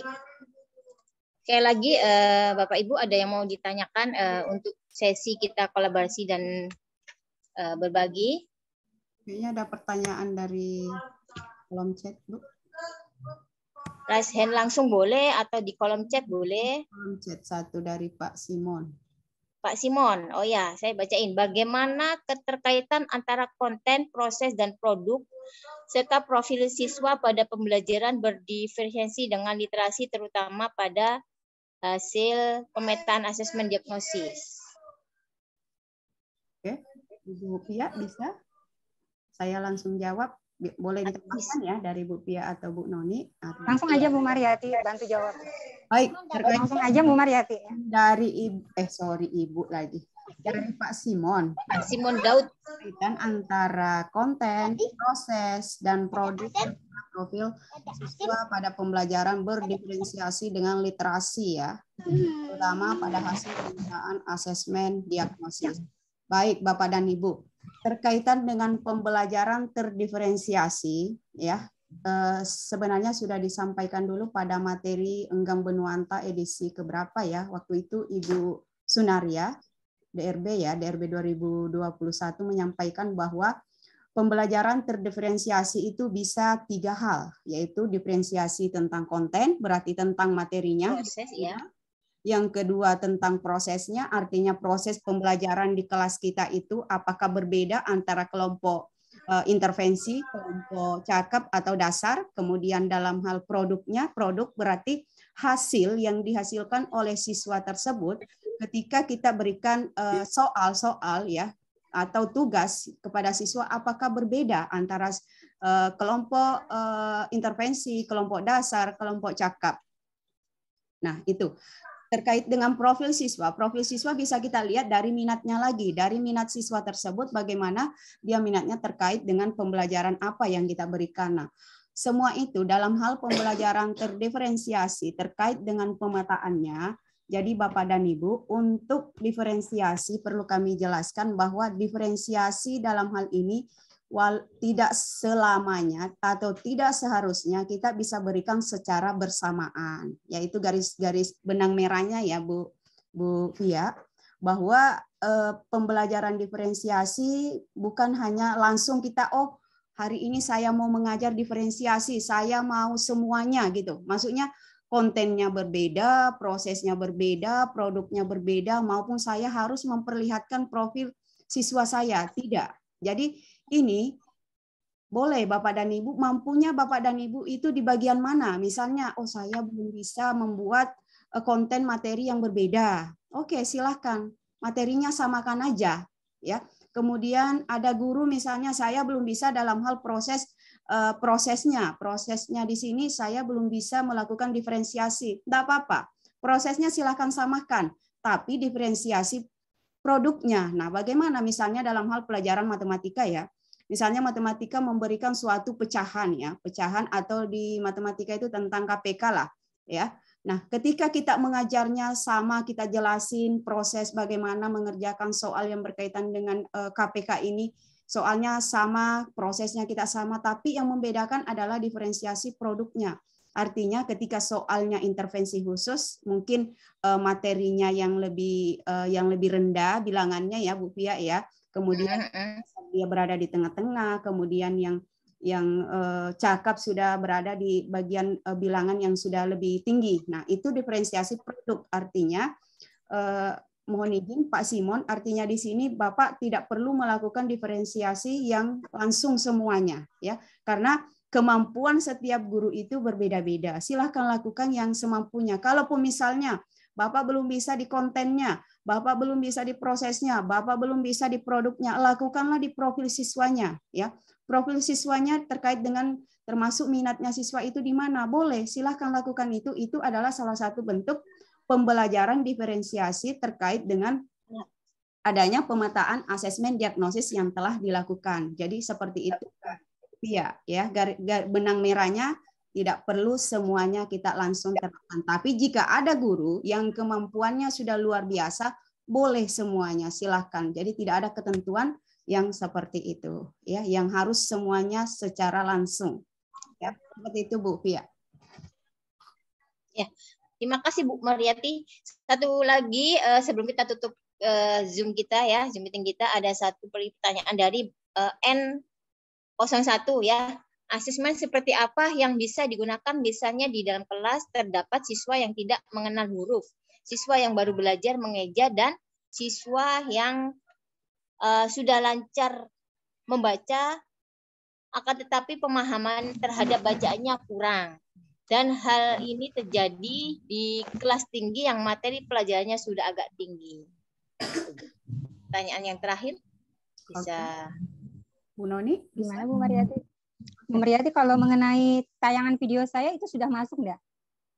Kalau saya diberikan contoh tayangan video yang saya lakukan, yang masuk tidak? Tapi di skip aja Bu untuk kayaknya belum saya download Bu ya. Halo? Kayaknya Bu Noni lempar ya. Oke, baik Bu Fia ya. Asesmen seperti apa yang bisa digunakan misalnya di dalam kelas terdapat siswa yang tidak mengenal huruf, siswa yang baru belajar mengeja dan yang sudah lancar membaca tapi tidak mengerti. Tidak paham ya dengan bacaan. Iya. Jangankan anak SD, tingkat SD Bu, yang yang baru bisa membaca, yang anak tingkat tinggi, yang sekolah tinggi pun bisa membaca lancar tapi banyak yang nggak paham apa ini baca. Lah itulah. Kalau Bu Mariati, Bu Mariati, kalau kemarin itu kami di pelatihan KKG itu kan kalau seperti membaca huruf, simbol huruf tetap, huruf itu A, B, C tetap, vokalnya berdasarkan apa itu A, I, U, E, O itu untuk yang vokal ya, untuk huruf vokal. Nah itu untuk bunyi penyebutannya itu A tetap A, B, B gitu, B. Kalau C, C, ya seperti itu kemarin. Kalau seperti D, D, E bisa dibunyikan E, bisa juga dibunyikan E. Kalau seperti D, D. Jadi tidak ada kalau seperti ini pengalaman saya dulu waktu di SD, kan dulu kita dikenalkan guru itu mengeja gitu ya. Mengeja seperti itu. Aba, ba. Nah, untuk pembelajaran berdiferensiasi ini istilahnya tidak ada lagi untuk mengeja itu sudah tidak digunakan. Kemarin itu di pelatihannya kami seperti itu Bu Mariati. Seperti itu ya, benar ya Bu Mar. Nah, jadi itu bunyi, langsung disebut bunyi. B dengan A, ba gitu ya, langsung ya Bu Maria. Jadi ada maknanya seperti itu. Ba atau baju gitu ya kan, langsung. Jadi memiliki berapa suku kata, ba dengan ju ya, seperti itu ya Bu Mar. Iya. Memiliki makna gitu ya. Iya. Jadi mungkin boleh Bu Mariati tambah. Terkait dengan tadi yang disampaikan oleh Ibu Noni, bahwa itu adalah antara menyebut nama huruf dan nama bunyi huruf itu berbeda. Kalau nama huruf tadi, yang itu tadi ya, yang misalnya A, B ya, itu nama huruf. Kalau yang disampaikan oleh Ibu Noni adalah apa tadi Bu? Mengenal bunyi. Ya, bunyi huruf. Bunyi B itu bunyi ya, beda. Kalau memang di literasi seperti itu. Kalau dia nama huruf seperti A, B, C itu nama. Kita B, A, itu C ya. Kemudian itu adalah bunyi. Nah, itu perlu kita samakan persepsi ya, Bapak dan Ibu. Nah, terkait dengan pertanyaan tadi, jika ada siswa ini terutama sudah kelas tinggi ceritanya, ini yang Ibu N01 ya. Nah, di sini terkait dengan bacaan. Dia sudah kelas tinggi tapi belum paham huruf, belum kenal huruf, ada yang baru mengeja, ada yang belum lancar membaca tapi belum paham membaca. Nah, di sini yang di asesmen apa yang digunakan? Nah, ini terkait dengan asesmen yang digunakan itu Bapak atau ibu ini boleh gunakan asesmen yang tadi yang ada di soal, karena itu berkaitan dengan asesmen ya, Bu Pia. Berarti dia menanyakan instrumen apa yang digunakan oleh guru terkait dengan adanya siswa yang baru kenal huruf. Baru kenal huruf. Membaca lancar tapi belum paham itu kelas tinggi. Iya. Silakan Asesmen apa? Asesmennya, asesmen yang pertama pada digunakan. hasil.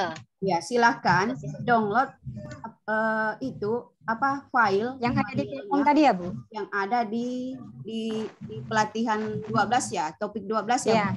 Iya. Di pelatihan yang topik ada di PMM. 12 itu silahkan di-download ya, itu filenya, file PDF-nya gunakanlah untuk siswa ibu atau bapak N01 ini, gunakan itu Pak atau Bu ya, untuk memahami siswa ibu, bapak atau ibu berada di kategori misalnya baru kenal huruf, boleh gunakan itu. Yang sudah mengeja artinya sudah bisa membaca, sudah ada bisa kata huruf, sudah kenal huruf. Kemudian ada siswa yang sudah lancar tapi dia belum paham. Nah, salah satu kategori kami kalau di pembelajaran asesmen formatif membaca yang seperti diperlihatkan di kelas di topik 14 tadi, itu adalah cara yang dilakukan oleh guru untuk melihat. Nah, salah satu di sini instrumen yang digunakan ketika kita ingin melihat siswa ini, misalnya siswa ini di kelas awal ya, dia sudah kenal huruf atau kadang kenal huruf kemudian belum bisa membaca, dilanjutkan aja sampai batasan kami kalau di Bulungan kami kategorikan setelah dia di suku kata. Ketika di suku kata misalnya nih tidak bisa, berarti kita cut siswa tersebut, tidak kita lanjutkan ke soal, ke tes dia membaca kata karena dia di suku kata tidak bisa. Tapi kalau di huruf diusahakan, karena dari misalnya tadi kan di instrumen lampiran kelasnya itu 30 huruf yang tersedia, walaupun abjad itu tidak sampai 30 ya. Jadi 36 ya, mohon maaf. Jadi di sini di dalam itu disuruh baca aja berapa huruf yang dia bisa baca. Itu bisa dikategorikan. Kemudian dalam hal mengeja gunakan juga instrumen yang sudah tersedia. Kemudian dalam hal lancar membaca tapi belum paham, silahkan diambil juga instrumennya yang ada di topik 12 itu, karena itu sangat berguna atau Bapak N01 ya. Sebentar, 5 menit ya. Solusinya. Ya, gunakan. Bisa tutup sebentar lah. 10 menit kali 10 menit ya. Sisa berapa? Sisa 10 menit ya, Bu? Mau ditutup perpustakaan. Silakan lanjut aja. Ya, seperti itu Bapak atau N01 ya, gunakanlah solusinya, gunakan asesmen yang ada di topik 12. Silakan print out. Di sana ada instrumennya, ada caranya, bagaimana aturan-aturannya, silakan ditonton dengan baik videonya. Bapak Ibu bisa melakukan dengan baik kalau melihat topik 12 dengan maksimal. Seperti itu Bu Pia, silakan. Ya. Terima kasih. Jadi Bapak Ibu yang ada di pertemuan kali ini ya. Jadi jangan ragu-ragu untuk mendownload, mengaplikasikan ya, memanfaatkan portal Merdeka Mengajar dan portal Rumah Belajar, dimanfaatkan dalam pembelajaran Bapak Ibu semua di sekolah ya. Sangat bermanfaat dan sangat berguna. Oleh karena itu saya harap ya dari kita bertiga banyak-banyak sering-sering Bapak Ibu semua memanfaatkan, memakai apa saja yang ada di PMM sama Rumah Belajar ya. Ditutup kayak Sudah selesai ya, terima kasih ya, ini karena sudah sore ya, perpustakaan juga sudah mau ditutup. Jadi dari kami bertiga ya, saya Ibu Dot Mafia, Ibu Mariati dan Ibu Noni Julianti, mohon maaf jika dalam berbagi dalam sharing barusan ini ada salah kata atau ada ucapan kita yang tidak berkenan, kami mohon maaf sebesar-besarnya. Semoga bermanfaat dan selalu semangat untuk untuk berbagi, selalu berbagi dan untuk memanfaatkan segala apa yang ada di PMM sama di portal Mau Belajar. Demikian sebelum saya akhirin, mudah-mudahan apa yang dapat pelajari di pertemuan ini dapat bermanfaat. Mari kita berdoa sesuai dengan agama dan keyakinan masing-masing. Doa dimulai.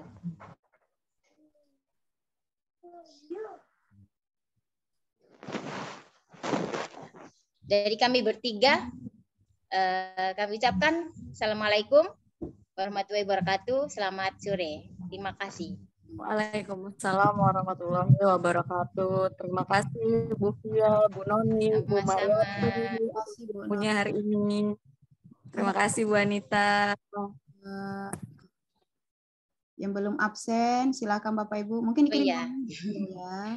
Yang belum absen ya, bisa kirim absen dulu. Absennya tidak ada. Sebentar saya kirim lagi itu di chat kolom. Sudah saya kirim lagi. Barangkali ada yang baru bergabung ya.